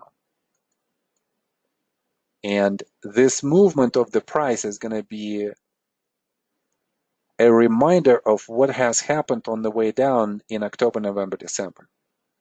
And you're going to see in the news, and I think that if we're going to start reaction here, I think within the next 2 weeks, 3 weeks, if we're going to have the reaction, you're going to see in the news that the bearish trend is still intact, and we are in the bear market. And this is where the sentiment is going to be mixed. Because a lot of institutions just got into the positions. It's not in their habit to sell the positions right away. Big CO type of institutions do not have a 2 months or 3 months trade and investment horizon. It's just not in their nature. I'm working with some institutional clients right now, and the questions that we're discussing is more about, well, once we are in the position, it's really hard to get out. So we need to select such positions where we're going to stay for at least over a year. And we want to have low turnover on our portfolio, meaning that we want to buy in the position and we don't necessarily want to get out right away. So the bearish sentiment by the ITFs is going to develop this first initial change of character and meaningful reaction. We need to assess what kind of character we're going to have on this reaction. And then once they are out, and let's say what the CO is going to do. So ITFs is going to sell, and then it's going to become inactive. The CO is just going to hold on to their position and maybe hedge against, market volatility. And then public is coming in the later portion of this swing right here. So weak hands are coming in here, and they're going to be giving up their positions right here as well, together with ITFs, and that's why that is going to produce some kind of rally. But then, CO is not going to probably present a lot of supply in this spot. So that's what's going to create this apex. ITFs are going to stay away because if there is no trend, they don't want to come in. And then public is going to be in and out, and that's going to produce frustration, and at some point they're going to give up. So this dullness by the end of this trading range might be just a function of how all of the market participants are going to behave. Having said this, who knows how it's going to unfold? I mean, this is just my preferable scenario, and I could, have some variations on this. And this is kind of like my 2019 call. But if I see different price action, I might change that. But for now, it's all based on what?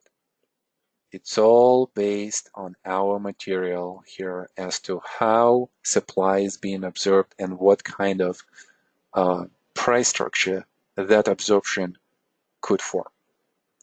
All right, so let's go to the next one. I see some questions here, but I'm thinking maybe we should go because we're almost like 4:45. Yeah, we might stay late today, maybe like until 6. We'll see. Hold on a second. Ease of movement.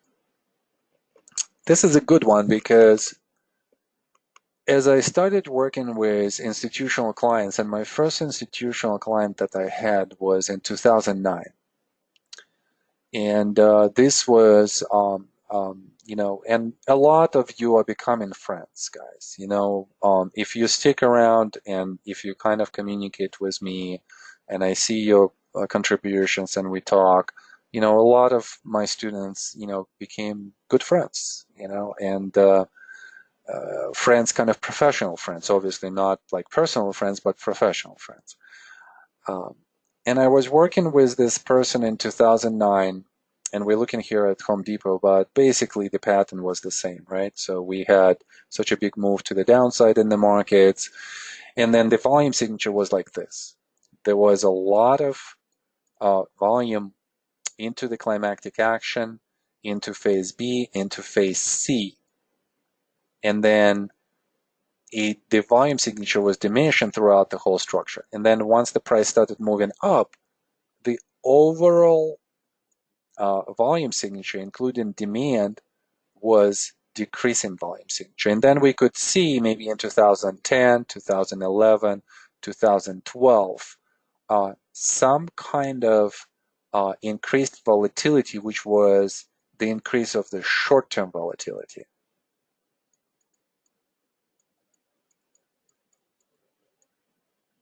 So the market chart, and you should remember those charts by heart, all of their price and volume signatures. And that's why, you kind of see that I know the history not because I teach, but because it's important to know, right? So the same pattern. So the question that we have here, and that, that person, that student had at that point of time in 2010, 2009, 10, and 11, was that with the decrease in demand signature, that in the conventional technical analysis would suggest that there is less buying. How is it that the price is not going down? And I've seen this over and over again since 2009, where I would go to the conference and then technical analysts are going to discuss this no demand confirmation, no volume confirmation, and therefore they would be scaling down. They would be underweight in their positions. And my question to them was, well, the price still goes up. How could you scale out? How can you scale down? So let me raise the same question for you. Why do you think the price is going up, whereas at the same time the demand is decreasing? The buying is decreasing. What do you guys think? Write it down. All right. Good. Great. Great. Awesome. Yes, a lot of you are totally correct. What is happening, let's kind of create this story, right? So what does CO does at this point? Well, obviously CO is accumulating. Again, we're talking about 100 units, right, of supply as an example. Then ITFs are getting into this position as well. And they are consuming, a specific number of units. Short-term value, again, buying by institutions. Short-term value, buying by institutions. So they are absorbing the supply in this area to the point where supply, as some of you have said, is in strong hands.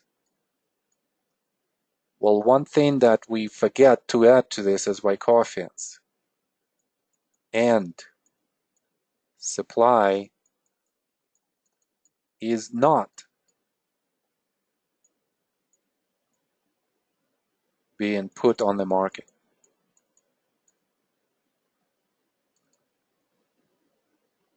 One of the ways to think about this is kind of like a concept of a safe, right?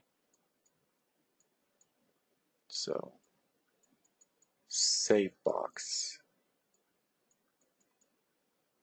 And you can think about this from the perspective of just 100 years ago, when somebody would buy the stock. They literally could have the stock certificates in their hands, and they would just put it in the safe box and just keep it there. So CO is not providing supply. It has absorbed the supply, put it in the safe box, and it doesn't provide supply to the market. So therefore, when there is no supply, the only way that the price could potentially behave is to go up, even on the diminishing demand signature. And the demand signature is going to decrease just because there is no need for the CO to buy more. ITFs are already in the position.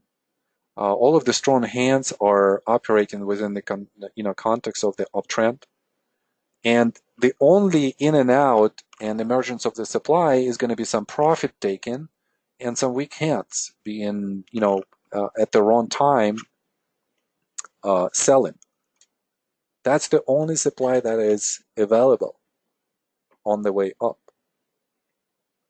Well, let's look at this in a slightly different way. So today's lecture is all about alternative ways of how we look at this, right? So supply is decreasing here. Okay, so let's look at this from using another analogy. And this analogy I call an ice cream analogy, an ice cream story.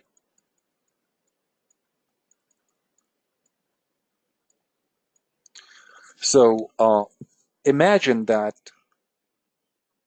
you and I, we are an ice cream vendor. And our total supply of ice creams that we have equals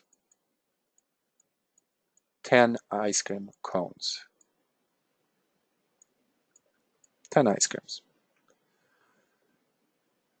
So we're selling, our goal is to sell, and our goal is to sell in the most advantageous way.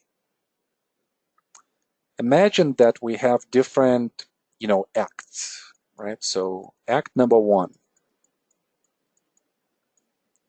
our supply still equals 10. And then demand comes in. And let's say that the demand is going to be 7 people. And this 7 people is going to act as a CO, and it's going to act as ITFs. And they're going to buy 7 ice creams from us at the price of $1. Let's say 1 ice cream, $1. So what is it going to do to the supply? So in act number 1, supply is going to go down. Is this correct? And supply is going to equal now 3. So we had 10, we sold 7, and we sold at $1 price. At the same time, we know that demand has increased, right? Demand was 0 before the 7 people came to us.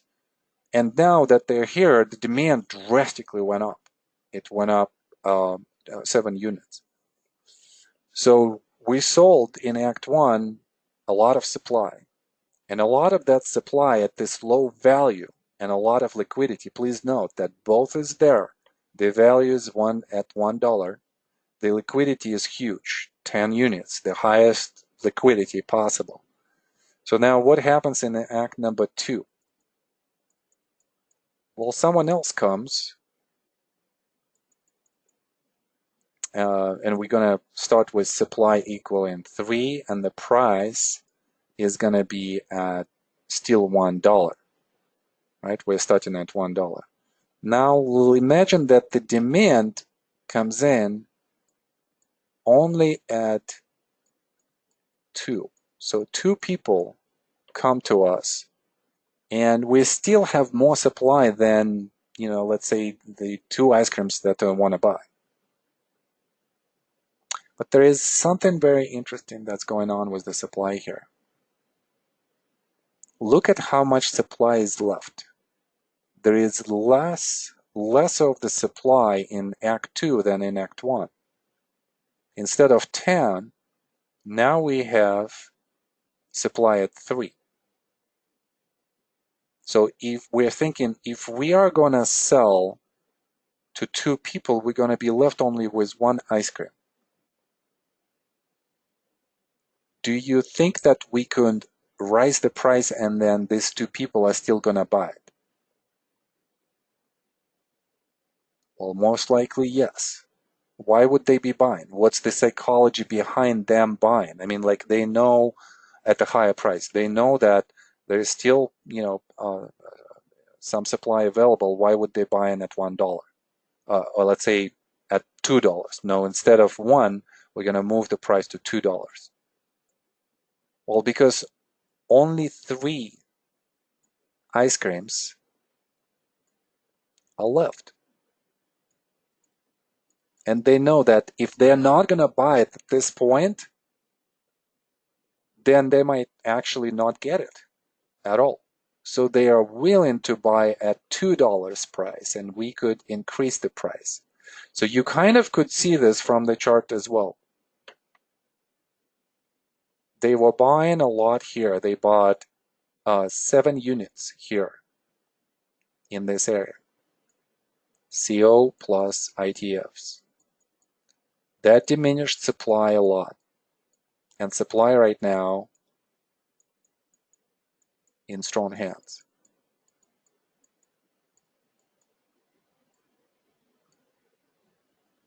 Now Act 2, this is Act 1. Now Act 2 is that supply that is left is less. Here's your Act 2. There is still some supply left, but it's not as much.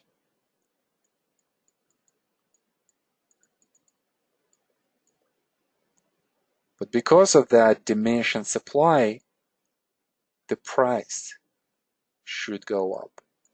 And we could raise the price to $2. So let's say that they bought it. So what is it in the Act 3 that we're seeing here? So our supply is at 1 unit of ice cream.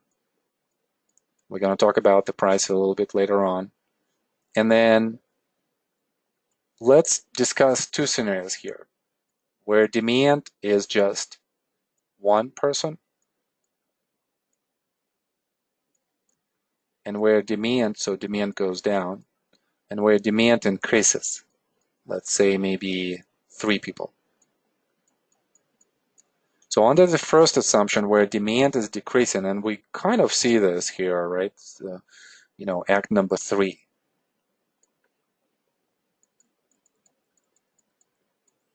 We see how demand is decreasing, supply is at the low, not being presented, to the market at all. So the question is here, let's say if 1 person comes, it's kind of like in Act number 2. We only have 1 ice cream left.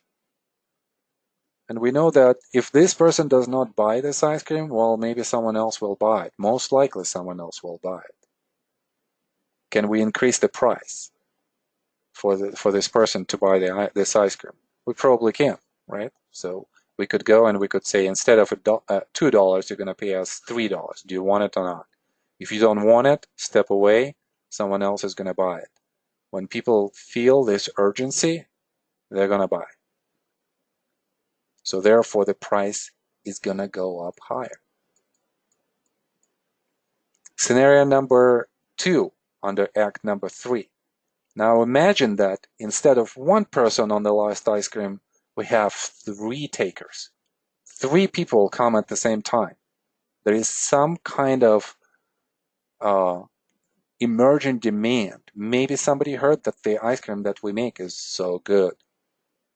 So they want to come and, to purchase this ice cream, the last remaining ice cream.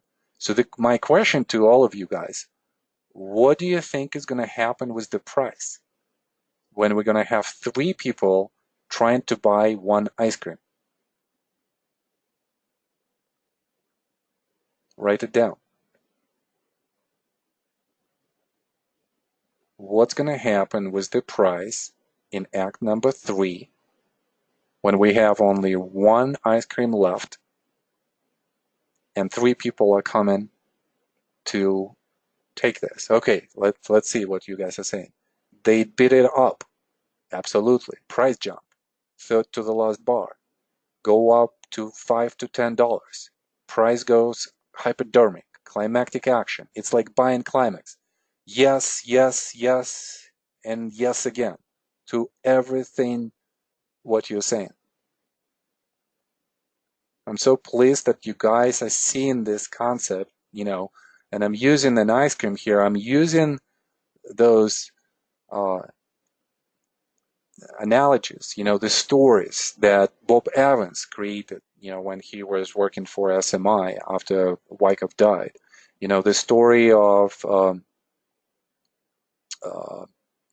the ice, right? Breaking of the ice, where this diver, the boy who was diving for the shells, cannot come back at some point to the surface, and he drowns. Very sad story. I don't know why Bob Evans, maybe just to make a big point. So that was one. One-Eye Joe, the apex formation and how that resolves, also a story.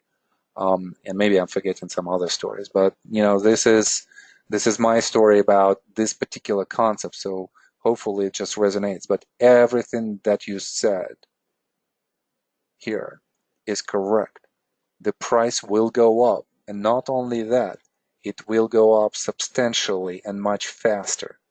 And look at how it travels up at this point. So freely. There is no supply that is capable of influencing the price to the downside in a meaningful way. Because all of the supply is in the strong hands, in the hands of the CEO and institutional trend followers. And therefore, whoever comes here, we could dictate any price, because basically this becomes an auction. And at the auction, you know yourselves how that goes. The highest bidder wins. So, and that's what happens at this point of time. And yes, you are totally correct. There could be a hypodermic action, with price just accelerating to the upside. There will be a buying climax, that's true. And the price could go, and we could charge more. We could charge instead of, so we started here with $2. Instead of $2 or even $3, we could charge $5 for the last item that we have, for the last unit. And that's how the price starts to accelerate closer to more of a speculative behavior, right? So 3 people are going to exhibit a speculative behavior because 3 of them would want that ice cream and only 1 can get it. Speculation on the way up, auction situation, price will go up and accelerate. How neat is that? You like this? You like this analogy? Does that help you to understand how the price moves here when the demand is just going down?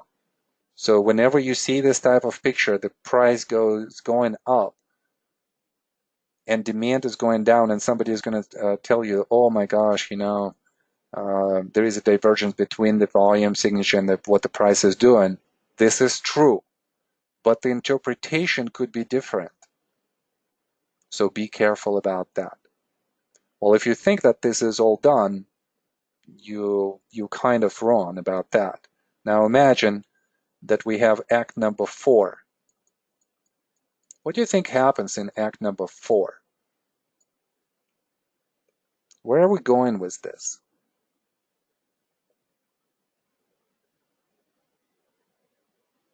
Yeah, you're correct, Joe. Yeah, Nilesh as well. So Joe is saying, CO gives away supply. Nilesh is saying CO comes in with his supply or her supply, yeah? Or I usually say it for the CO. Yeah, exactly. So we are in the buy-in climax here. So what's going to happen?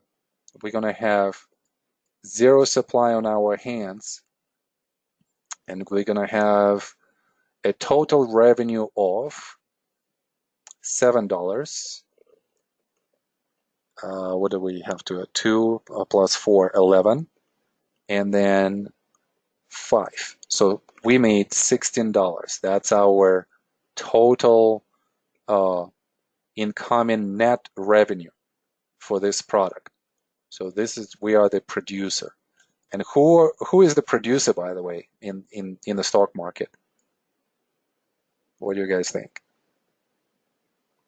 Companies, right? So companies provide the product, which is shares. So a company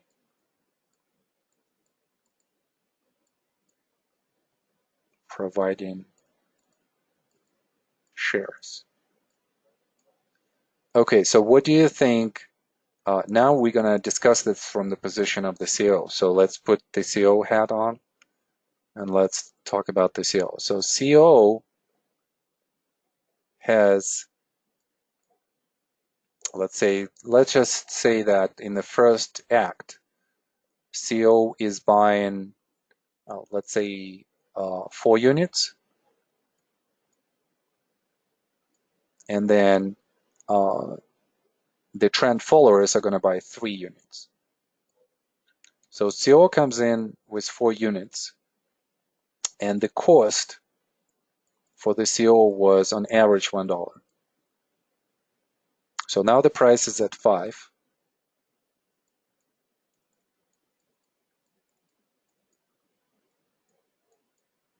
And the CEO decides to sell. Well, first of all, let's just kind of like see what kind of profit CEO is going to have. So P&L for the CEO is going to be plus 4 times 4 plus 16. And please note that the CEO buys at the time when nobody wants the ice cream. There is a lot of ice cream, but the CEO values the product. And it also sees the value of the product in the price, and also the value of the product in the liquidity that is available, because they want to buy something meaningful as a position. Okay, so that's what CEO has done. And CEO is usually going to distribute this, obviously, not just on the buying climax. CEO is going to do distribution. So this is a distribution by CEO. And CEO is going to do it on the way up to the buying climax, on the way down to a change of character, and then even throughout this whole other trading range, right? This whole trading range. So it could be in phases B, C, and D, depending on how large the position is. What are the ITFs going to do? ITFs are also going to sell, but they're going to sell at a slightly different price. ITFs are going to be concerned about the break of the trend. They're also going to be concerned about absolute performance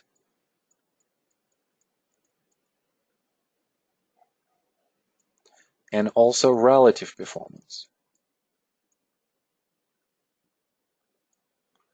So they're going to sell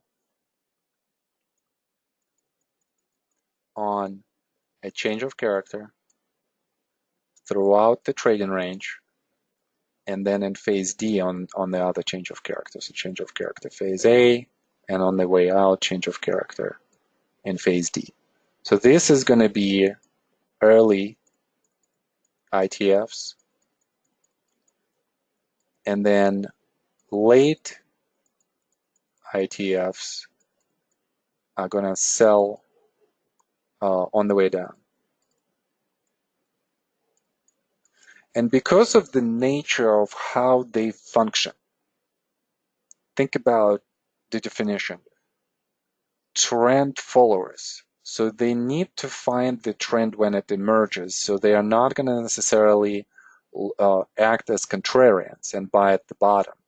They're going to buy on the way up as they're seeing that conditions are changing. And every time they're going to do that. On the way out, they're going to do the same thing. They're going to sell on the way down when the trend changes, when they no longer have absolute and relative performance, when there is a break of a trend based on their methodology. So their P&L is going to be slightly different. Think about the price, right? If the CO usually would like to sell into the excitement, selling into excitement of weak hands. And again, where does this happen? Excitement, right? Buying climax plus upthrust of the distribution. Those are the 2 points of excitements that we studied for weak hands.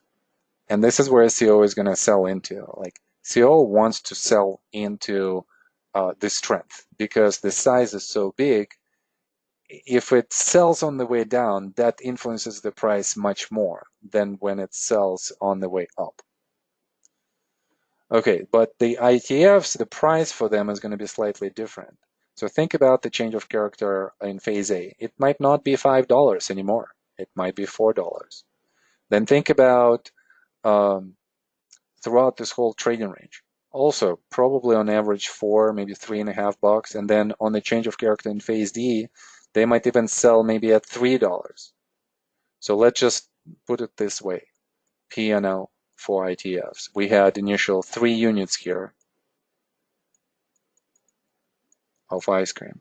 So we are gonna sell, let's say one unit at $4, 1 times 4, plus 2 units at 3. So that's 4 and 6, $10. Slightly different P&L than for the CO. And I think that's kind of logical. Why? Because trend followers are going to come in later on. They're going to take from 50 to 80% of the trend. That's their goal, and that's our goal. We are trend followers. Trend is an edge for us. It creates an opportunity for us if we follow the trend correctly. And we could, if it's a sustainable trend, we could make a lot of money just staying in this trend. So we are more of the trend followers rather than the CO. And then obviously look at what the weak hands are doing. So weak hands are going to be buying at 2 points of excitement. That's going to be on the climactic run and on the upthrust. They also will be buying at any type of short-term value for them in the distribution, meaning that this is going to be at the support level after the reaction once they have seen such a big move up. So they will sell or they will distribute. Distribution by weak hands. They're going to distribute when?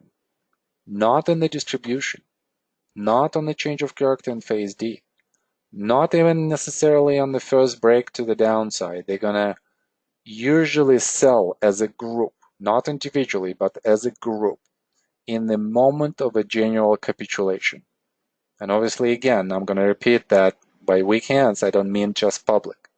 There are institutions that are going to be in that position and they're going to be weak hands. So therefore, they will be selling in phase E of a downtrend on general capitulation. A lot of general capitulations are going to happen on which Wyckoff events? Climactic action. So with this ice cream story, we went through the whole price cycle. Obviously, we could talk about the P&L here as well. So let's just say that all of this supply goes to weak hands. right? So all of the, let's say, 10 units gradually through the climactic run in the uptrend, through the distribution formation, and then on the way down, the supply from strong hands is going to migrate to weak hands. And by the time the selling climax unfolds, we're going to have a reverse picture, because as the weak hands are participating in the late stages of the uptrend, then in the distributional structure and in the beginning of the downtrend, they cannot sustain the losses and emotionally kind of react to this situation in a good way. So they're going to capitulate and sell everything. And that usually is going to produce, that type of loss. So they're going to, let's say, buy, let's do this. Let's say how much the CO is selling here, how many units. So CO has 4. So 4 at price 5. So this is buying 4 times 5. Then from ITFs, we're going to have $3 and $4. So 1 at 4 plus 2 at 3. So this is the cost here, right? So 20, 4, and 6. So $30. This is not the P&L. This is cost. $30 weak hands are spending on this position, whereas initially CO has spent only $4. Huge difference. Really big. But that's unfortunately how it happened. And then on the way down, they start selling maybe like at 2 places, right? Maybe they are selling like at $2, and then they are selling maybe even below $1. Let's say just $1. So they are going to sell, let's say, 5 units at 2 and 5 units at 1. So their revenue from that, net revenue is going to be, okay, so at 2 and 1, so 5 plus 10, 12.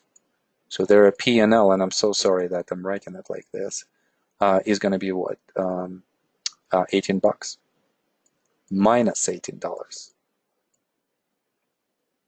What do you think is going to happen at the selling climax? As weak hands are generally capitulating, and they're just saying like, oh, get me out at any cost, even at $2 and $1. The CO is going to see it as a value liquidity and it's going to go and buy. And the price cycle is going to repeat over and over and over again. A really sad picture if you would think about weak hands as public hands, somebody who doesn't know what's going on, and then they're just being caught up in this process.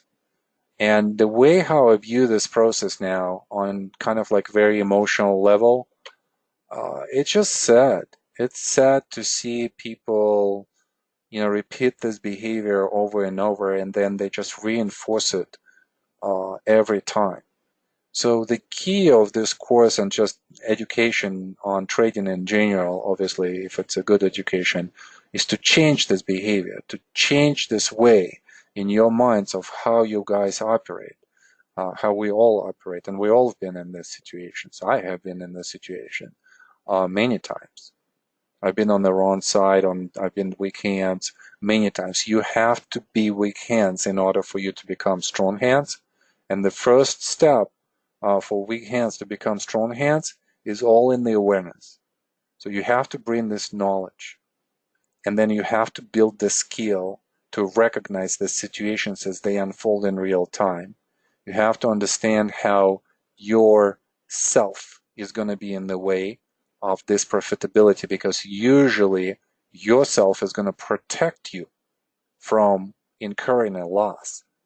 And again, the nature created this emotional algorithms for us to protect us, right? For us to survive as species and multiply and grow. Well, it doesn't work in trading this way. We gotta be more, at least as trend followers.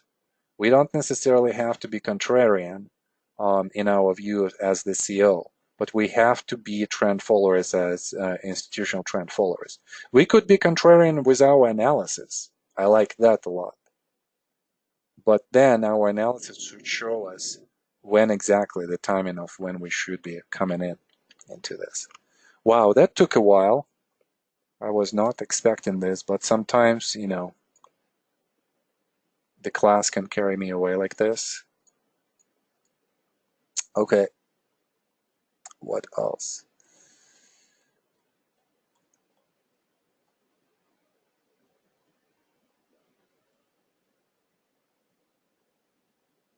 Okay, all right.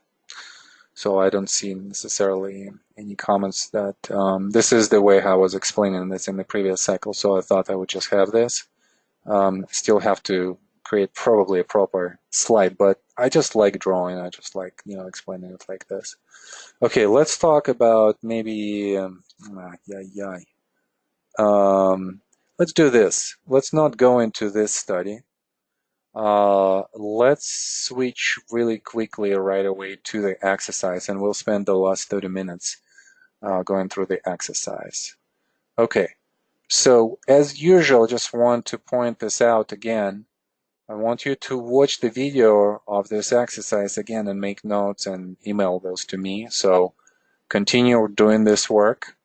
And this is definitely going to be something that's going to help you out a lot. Okay, now I also put here a solution slide number 1. Solution does not necessarily mean for me here in this exercise that I'm going to show you all of the bars. Maybe in the future cycles, I'll ask my teaching assistants to do that, and we'll create that for you guys. But for now, this is just a solution slide in terms of the labeling, phases, and so on and so forth, bias. So just have a look at this. And here we go. This is where we have stopped. So I'm going to give you 20 seconds to orient yourself here. That's number 1. And secondly, in this 20 seconds, I want somebody to say yes, a volunteer, and then we're going to go through this. And hopefully we're going to finish at least this portion for today. All right, guys. 20, 30 seconds and say yes if you want to volunteer.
All right. Let's go to Adam. Hi, Adam. Hey, how are you? Good. How you doing, Adam? I'm doing great tonight. Can All you hear right. me okay? Yes, absolutely. Good. Oh, Good good. Very audio. good. I hope there is like a dog barking outside, so I hope you guys cannot hear the dog. Okay. Uh, let's start with 41 and 40. We had a distribution. We've talked about it, right? So really quickly, I'm just gonna do this really quickly. Supply has come in first on bar number 31. This is where the CO is selling. So remember that ice cream story? We wanted to see where CO is going to sell. The CO is going to sell on the excitement of weak hands in the auction type of situation where there is a lot of speculation on the way up. Why do they need to sell on the way up with all of this strength? Well, because there should be so much liquidity to unload their position at the best value that this is the first initial point where they're going to sell. The second point of selling is going to be all in phase A, and this is going to be on the change of character. So here, they still have some price value, and they still have excitement of weak hands, because the weak hands are going to see 35 as the short-term oversold value proposition to them after the big leadership run up. So they're going to buy the value here, and finally, they're going to do technically something correct, but analytically totally off. And this is where the selling is going to be unfolding for the CO. And we see that the consistency of selling is so different than anything what we've seen before. If there is some selling on the way up and on the way down at 13, 14, 18, and 19, this selling comes and goes. Whatever selling we have between 31 and 35, there is a consistency of selling. So they are selling on the way up, they are selling on the way down. And that defines for us, a potential bias, which is to the downside. And we need a confirmation of that bias. Where does it come? Well, it comes in the 36, 37, 38 area, where we see that supply increases and produces the diminishing result to the upside that suggests a bearish bias or a confirmation of this bearish bias. And it acts also as a potential attempt to upthrust, and it fails. Also, we note that the supply signature goes down, and still that produces a much better result to the downside or much lesser result to the upside. That suggests timing for us. Bar number 38 has an ease of movement. Ease of movement is going to be associated with diminishing volume signature and increasing price movement with the commitment to the downside, and that's what we see. And then going through this whole downtrend, we're seeing a continuation of the commitment to the downside, and this could act as a major sign of weakness for us. Bar number 39, the low, bar number 39. And then we have a small attempt to go up. We always know that LPSY, last point of supply, would come to the point of the resistance that acted before as the support. And then we're going to have a reversal. This would provide us another point of entry after bar number 38. So point of entry number 2, point of entry number 1, and point of entry number 3. We could also enter somewhere here, so 3.5, 3. Okay, and then we are in downtrend up to bar number 40 and 41. And Adam, this is where we want to start our discussion. So what is 40 and 41 in Wyckoff terms? So we have a selling climax. And why is this a selling climax? You have higher volume. What else? You also have that long tail, Mhm. and so you have some stopping action. So Yes. you know that the CO is probably coming in there to buy, and so you've got that big tail tells me that there's a lot of buying going on there. And so Absolutely. if we look way back across to bars 5, 7, 10, we can also see that it held that resistance break. So this one right here. yeah, like right in there. Yeah, it falls into this Oh, yeah. area right here. And by the way, also a really good comment here, Adam. Also think about this area right here. This whole area between 13 and 24 acts as a support. So we kind of fallen into a slightly oversold condition of this area. And that creates obviously, short-term oversold condition. It tracks, shows value, and we have a lot of liquidity here. Really good, Adam. One more item that I would add here on the price side. So we see an acceleration to the downside. So this acts as the selling climactic run. Also could be interpreted as a potential stop in action at 40 and 41. I like interpretation of the tails. Let's talk about the volume signature. Specifically, I want to talk about bar number 40, which is this one right here. So this is the first bar where we see some kind of demand coming in. So let's write the volume signature. The volume is definitely increasing. What is happening with the supply? Supply is going up, but demand is going up more. Okay, demand is going up. And I think that you are actually correct in this. And the reason why I think that you're correct is because I'm looking at the previous bar, and it's much purer supply on this bar Right. than on bar number 40. So let's label this as 39 and a half. Why is that? Well, because the volume signature is pretty high right here, and yet the movement is kind of pure to the downside. There is some demand that's coming in here at the beginning of the session. So not as pure as we think, but still much purer supply than at 40. At 40, there is a lot of demand that pushes the price like this to the upside. So we could say that the demand at 40 relative to the demand at 39 and a half is doing what? It's going up. Going up, increasing. So, and that tells us that there is more buying that is happening at 40. So that's why I'm thinking that maybe supply either stays the same or increases just marginally, and I could see how Adam could be correct here, and demand is not just increasing, but could increase slightly more than the supply. Having said this, we're still going to indicate that supply still slightly dominates the demand at this point just because of the close. Yeah.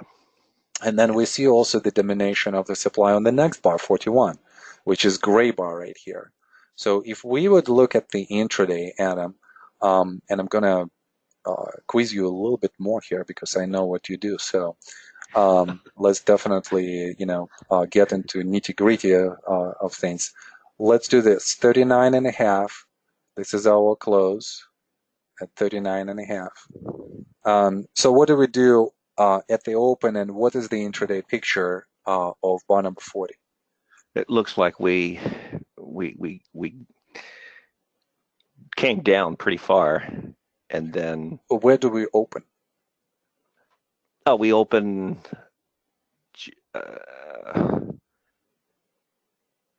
Bar 40? Yeah, we actually opened up slightly. Maybe I was slightly. I would say maybe Yeah. like the same level. So this is open on bar number 40. Yeah, just a fraction. Then we drop, and then we come back up and close. Where we were there, where it shows. Yeah, so we're closing somewhat below the open, and that's why it becomes a red bar. Right. So this is the close. Then the next bar. And Same gray thing. means, so we're opening at the same level. So we're opening at the same level. What do you think happens next? It's a good question. Probably the same pattern. It looks like there was a lot of selling pressure coming in, and then buyers showed back up and pushed the price right back up. Well, first of all, from the previous day, the momentum going into the close is to the upside, right? Right. And then these two indicate the same close. The gray means that the close is the same. So this means that this is an open, and we are opening with the slight gap. So actually not here, but somewhere here. Let's say somewhere here. Oh, right. Open of bar number 41. Then the momentum probably carries us up again to the high of 40, and then we go down. Okay. And we go down slightly below the low of the previous day, and then we go up and close at the same level as bar number 40. So this is close 41. So looking at this intraday picture, we see two waves to the downside. And that still suggests that supply is still present. Supply is still present on both. But at the same time, demand is increasing. Demand is increasing. And on the second day, bar number 41, demand is increasing more. Kind of have a much better increase in the demand, and probably supply, even though it's present, supply might be diminishing, right? So from going from this picture to this one, most likely there is a diminishing supply signature and probably increase of the demand signature. And these two bars act so differently than any of the bars in the down movement. The bars to the upside that we have had, or reactions to the upside that we have had, are kind of muted. There is nothing big in those reactions or those up bars. And we are seeing how on the way up there is so much strength. So by itself, Adam, would you say that there is a change of character happening on these two bars? I would, definitely. Those two bars to me would confirm that, that's pretty strong stopping action for prices to move a lot lower. And especially with bar 41 on decreased volume, you had the same result but with decreased volume. So that tells me that that supply is being absorbed and prices will probably move higher at some point. Yeah, and there is some kind of I like that notion that you said. It moves easier to the upside, so there is an ease of movement on the demand that we have here. And I think that it could increase here. It could also decrease, although 40 seems to have more supply than, let's say, 41. So that's how the intraday unfolds here. I'm curious, Adam, if you would be a buyer here. I would. You would? I would. It depends on the client. Depends on the account. Depends on their risk profile. So you have to disclose what you do now because you just had a client. Yeah. I'm an investment advisor. I have an RIA firm. But it would only be in certain accounts. It wouldn't be like a universal trade or it might be like new money coming in, and I've got clients that'll sit on cash for a few months waiting for something like this. So and I'm not as exact as say your institutional money managers. I might take half their allocation in here and get confirmation a little bit later, and maybe like on bar 50, that would be in 51. But again, this coffee and stuff for me anyway, this is why I appreciate the course. It's all new to me. I mean, I've really changed a lot of my thinking, and I think being a trend follower is primarily what I've done. I see a lot of flaws in that, and so anyway. Okay, great. But I want you guys to pay attention to what Adam is saying. He's saying that I have the size from clients that I need to invest, and sometimes, I'm going to wait for an opportunity, and that opportunity is going to be defined by the specific price volume action, maybe, some other factors. In this case, at 40.41, there might be some position being established. Why? Well, because again, Adam, as institutional type of trader, institutional type of investor, is going to look for those liquidity spots and oversold spots, and that's exactly the oversold spot that we see here. Now, putting on the Wyckoffean hat, we are thinking that, as Adam has said, this is a selling climax. So what should happen next? We know that the next structural thing that's going to happen is some kind of change of character that is going to be so different from what we've seen before since 37. So up to 42, Adam, we have that change of character. And let's just give out the characteristic for the change of character. So change of character from 41 to 42. Why would we call this a change of character? Just to repeat this. Well, we have an automatic reaction up to 42, but that's different than the previous downswing. So swing 13 to 14 is completely different than what we experienced from 12 to 13. So we know that something has changed, fundamentally there. Okay, but technically, when we look at 41 to 42, you mentioned that the distance has increased, right? So the up distance for the swing has increased. What else do we see here that is so different? 41 to 42. And then compare it to everything what we had from 37 to 40. Well, I mean, What about the demand signature? oh, yes, of course. Yes. Increased or decreased? It's been decreasing the whole time. Yeah. It's increasing here. Yeah, yeah, the demand signature is Yeah, increasing. the Yeah. demand is increasing. The distance of the rally has increased. What about the up spread? Yeah, I mean, And it's look at the up spread that we've had on the way down. There was only one instance, right? This. And then yeah, instead we're having this and this and this yeah, type of rally. yeah. So much more, right? Hmm. Okay, so the spread has increased. And those are the characteristics of the change of character. So now that we have defined that the change of character has happened, that usually means what for us? We've moved into a trading range. Yes. So we move into a change of environment, a trading range. From a downtrend, we're moving into the consolidation. Our first thought is going to be that the trading range is going to be defined by the low of the selling climax and the high of the automatic rally. So at that point of time, this is what we're looking at. We're looking at the horizontal structure after the selling climax automatic rally. And then structurally, what point do we await next to occur in phase A? We want to see the secondary test of the selling climax.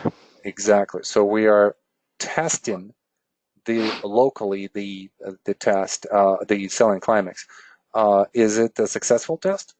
Yes. Why? Uh, bar 44 is higher. The, it's a higher Mhm. low. Yeah, High, low, and then what about the volume signature? definitely decreasing. Yes. Yeah. So and those are the two requirements that we want to have for any type of test. We want a structural confirmation, and we want also volume confirmation. And when we have both together with the any type of the reversal, and we're reversing bar number 43 here, uh, that acts as a confirmation of the test and suggests that we're going to go up. Now let's go into tricky stuff. Okay, so 44 is a yeah, like it wasn't tricky before. Uh, 40, 44 is a secondary test. Yes. And it happens not necessarily at the level of the support. It happens maybe like close to one half of the range. And we said that, yeah, supply definitely went lower. What kind of deduction could we make out of this secondary test? What should the price do next based on how the test behaves? I mean, just the good news is we can see the chart, but I mean, but because we tested so much higher, Mm-hmm. one would think that price would move higher, at least to the top of the trading range. Yes, that's the whole logic there. And that could create a very short-term trade for any type of swing trader, somebody who's thinking, okay, now we're going into phase B. Because of the strength that we have at 44 on the secondary test, supply is so low, and Yeah. that that movement starts at one half of the trading range. So not only we're probably going to touch the resistance at 42, we might actually overcome it. And Right. phase B, when we overcome the resistance at M, then how would we label this action when the price overcomes? Up thrust. Upthrust? Yeah. And we still don't know at this point, is this a bullish trading range or is this a bearish trading range? The only thing that we could think about the structure, because of the upthrust, this is going to be a higher high. So, and with the higher high and the higher low on the test, we're thinking that maybe we're going to have some kind of upslope in structure. So we should be thinking about the upsloping structure. Okay, well, this is very interesting. We are expecting an upthrust. Let's imagine that we have opened a position somewhere here, Adam, right here, and our stop loss is here. Based on our logic that we should overcome the resistance, how would we get out of this position? Imagine that we are very short-term oriented traders. We are looking at the daily intraday, and our time horizon for this trade is from a day to maybe like 5 days. Yeah, see, I'm having to think differently now. Well, if you're thinking you're going to move to the top of the trading range, We and said above the resistance. then I think maybe your resistance would be your stop loss to get out. I guess I don't know. To be We honest could with you. definitely use the stop loss, right? So we could say like, okay, we could use the stop loss like this and then get out somewhere here. But if we want to be a little bit more precise, we know that we're going to overcome the resistance. We know that it's going to create an upthrust. So what would be the conditions of the price and volume for the upthrust that would tell us that I'm done? There is no more move to the upside that we can expect. Get out. Yeah. Think about what should happen on the upthrust, right? So we had some kind of bullish sentiment here going into the upthrust, then what should occur? Yeah, you have stopping action, so you see the tail. You actually have two tails on 46 and 48. You also have an increase in volume. So something doesn't look right there, because you failed to basically hold the upthrust, if you will, or you failed to move higher. Yeah, absolutely, all of that, but it has to be a little bit more technical, right? So you mentioned the volume increase, you mentioned the tails. Let's go through the volume signature first, and we're going to be comparing, let's say, bar number 46 with 45. So let's do this. This is bar number 46, and the effort for bar number 46 relative to the effort at bar number 45. Yeah, much greater. Yeah, much greater. Yeah. Okay, so increased. And then what is the result to the upside of bar number 46 in comparison to bar number 45?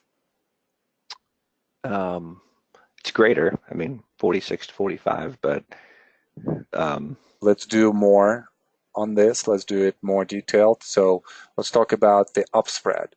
What happens with the upspread? between bar 45 and 46, the upspread is less. Okay. What about close relative to the spread? Which one is better? 46 or 45? 45. 45 is better. So you were talking about the tail. Look at how the price closes closer to 1/2 of this spread. So diminishing characteristic here. What about close to close? Yeah, 45 is definitely better. Better, because from the previous close we're traveling this much. From the close of 45 to the close of 46, that distance goes down. So we have a lot of the characteristics that are showing some deterioration of price. And then we said that the effort has increased. So on the increased effort, we have a deterioration of the price. Bullish or bearish? Bearish. Bearish. One thing that we did not talk about here is the intention. What was the intention here? Tension was to stay above the resistance. Which could be defined how?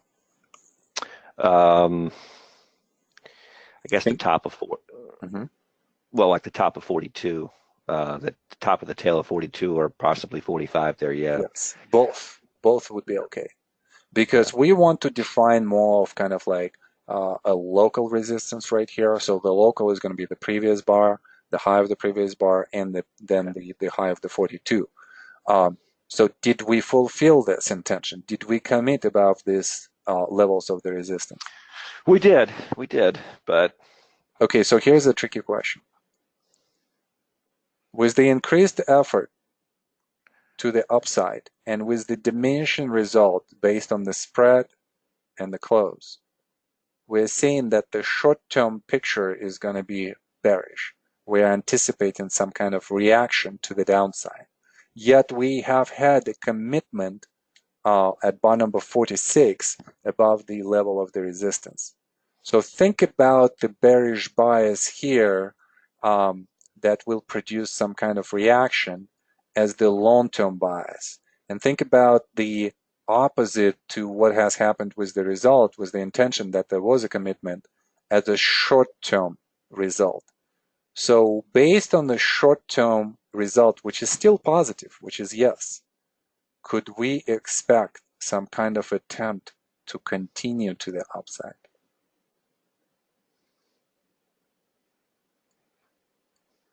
So intention, yes. Short-term result is bullish. Yeah. And this suggests some kind of retest. Yeah. Where is this retest? Yeah. 48. So this is that situation, guys, where a ball like 46 is going to look bullish, but will be interpreted in two ways. More of the longer term picture is going to suggest that supply is coming in, and we're going to have a stop in action, as Adam said.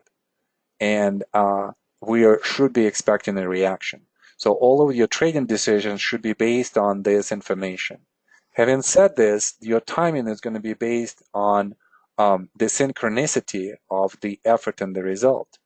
And therefore, when we look at the intention was to commit to the upside, and the 46 bar did exactly that. It committed to the upside. So that suggests that short term, there is some kind of strength still left in the tank. And we are probably going to have, another attempt to retest, and 48 is exactly that.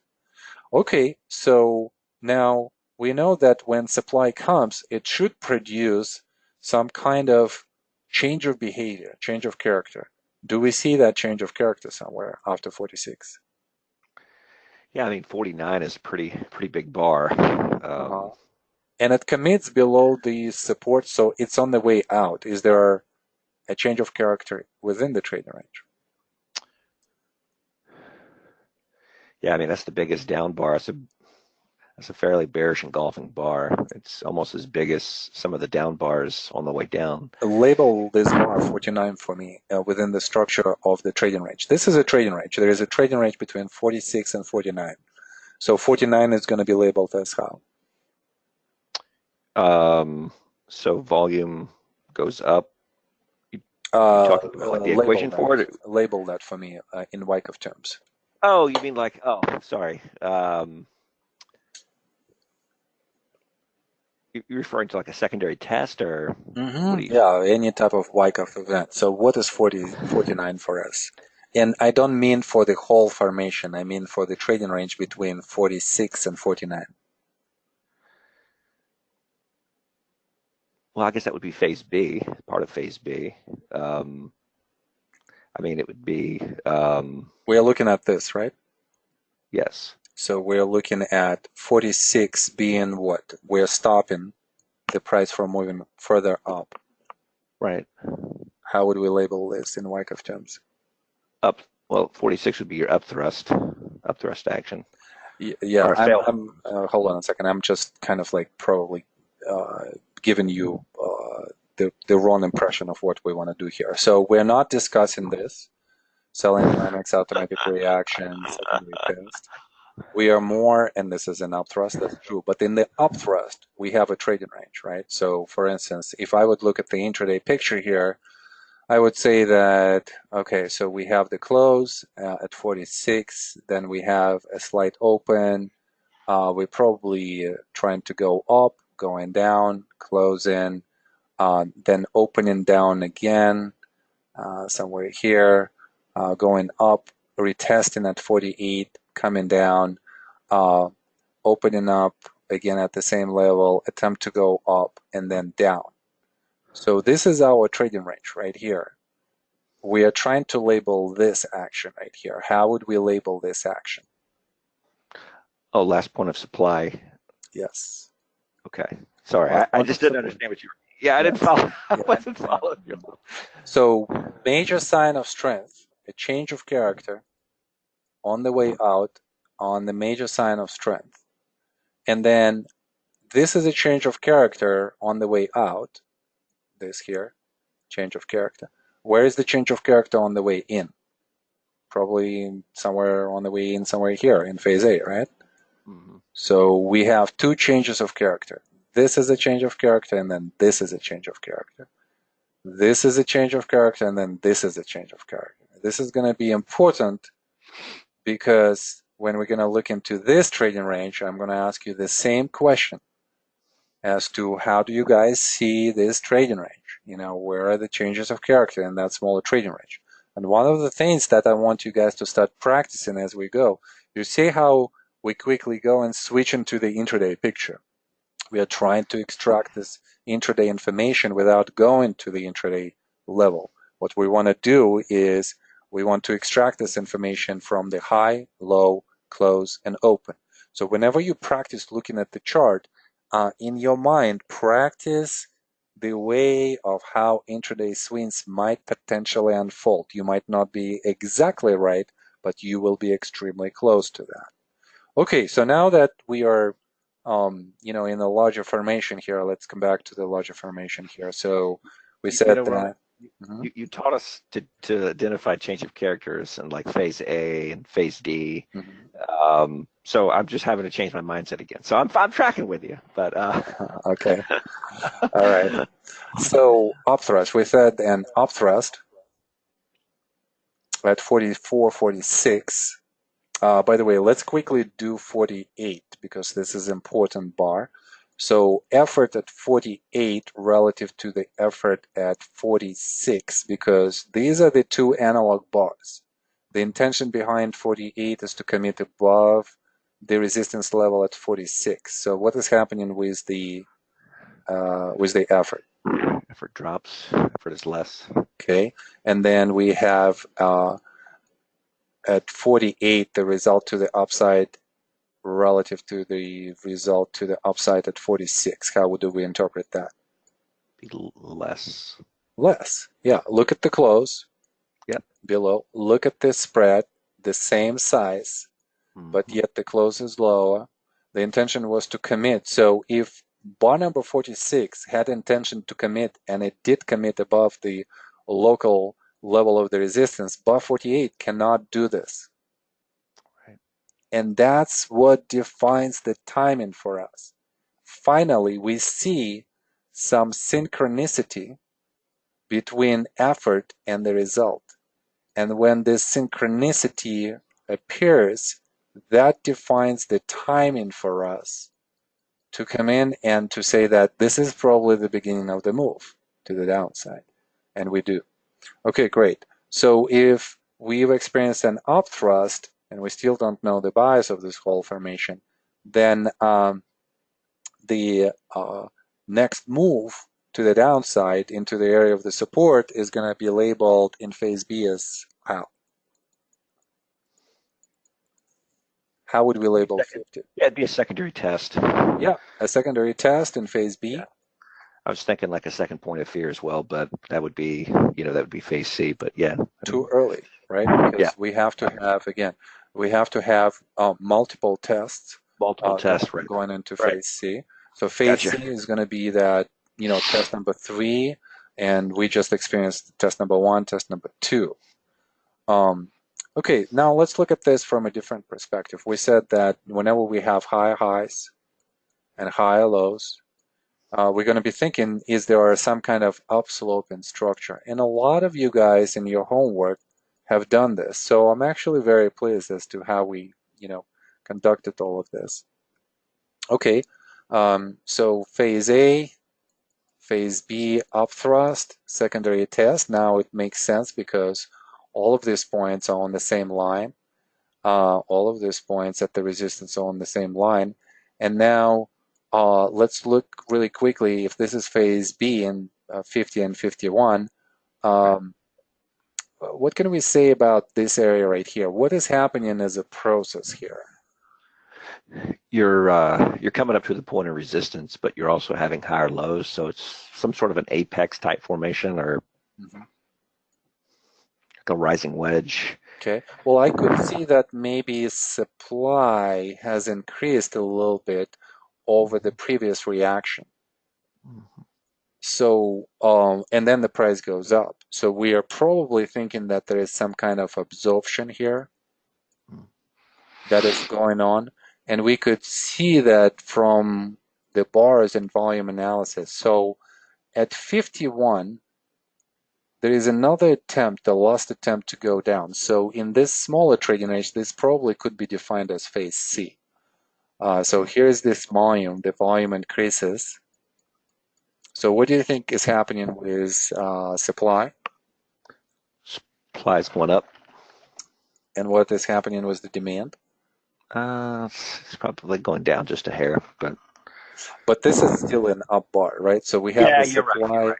It's still going up too. You're Yeah, right. the That's supply comes at the end and at the beginning. So we have um, the and we open. open, an attempt to go down first, then Yep. a really big rally, which is very good rally because it overcomes a point of the resistance for the first time, tries to commit on the intraday level, and then we're still coming back, but we're closing bullishly. Yep. So Yep. Yep. here's this demand that is increasing, some supply, some supply, but probably demand still dominates the supply just based on the close, based on the intraday.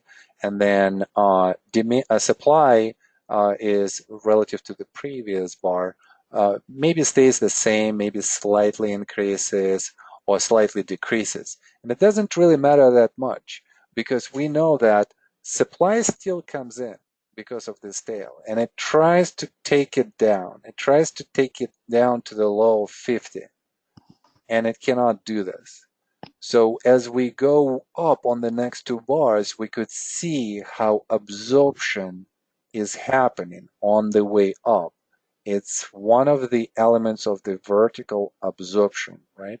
So look at the volume signature, how high it is relative to, let's say, 51, and yet the price is up and holding at the level of the resistance, which was before producing some kind of difficulty for the price to overcome. So after the first bar after 51 has the close at that resistance level. And this is a small feather. We'll talk about this more next time, about the characteristics of the feather. But all of this area is just basically an absorption of supply. And that suggests a movement to the upside. Let's stop here. And we're probably going to pick up, there are a lot of things that we need to discuss here in this area. But we'll start there. What I'm going to do for you guys is I'm going to unveil what's going to happen next because I want you, as a part of your homework, to think about what should happen next. Here we go. So that's the next move. It actually went down. So in the next class, we're going to start with 52, and then we're going to go through this whole thing. And from 52 to 58, we're going to, determine as to why the bias has changed to bearish bias, and what does it mean for the overall long-term structure. Adam, really good. Thank you, and thank you for some of the insights into how you operate. It's always interesting to me to talk to institutional guys and to figure out their behaviors as to how do they actually conduct their analysis and trading. So thank you. Yeah. All right. Okay, guys, this is the homework. So just determine what's going to happen next. Watch the video again, make your notes, and please go through that initial material, especially, those ice cream stories, all of the volume case studies. Those are important because each case study is going to have something special, specific to a specific variation, specific scenario, and you have to dig in and to know exactly what's going on in those situations. And the more you learn about them, the more comfortable you're going to feel when it actually unfolds. All right, good class. Thank you all, and I'll see you in the week. Thank you guys, and bye-bye.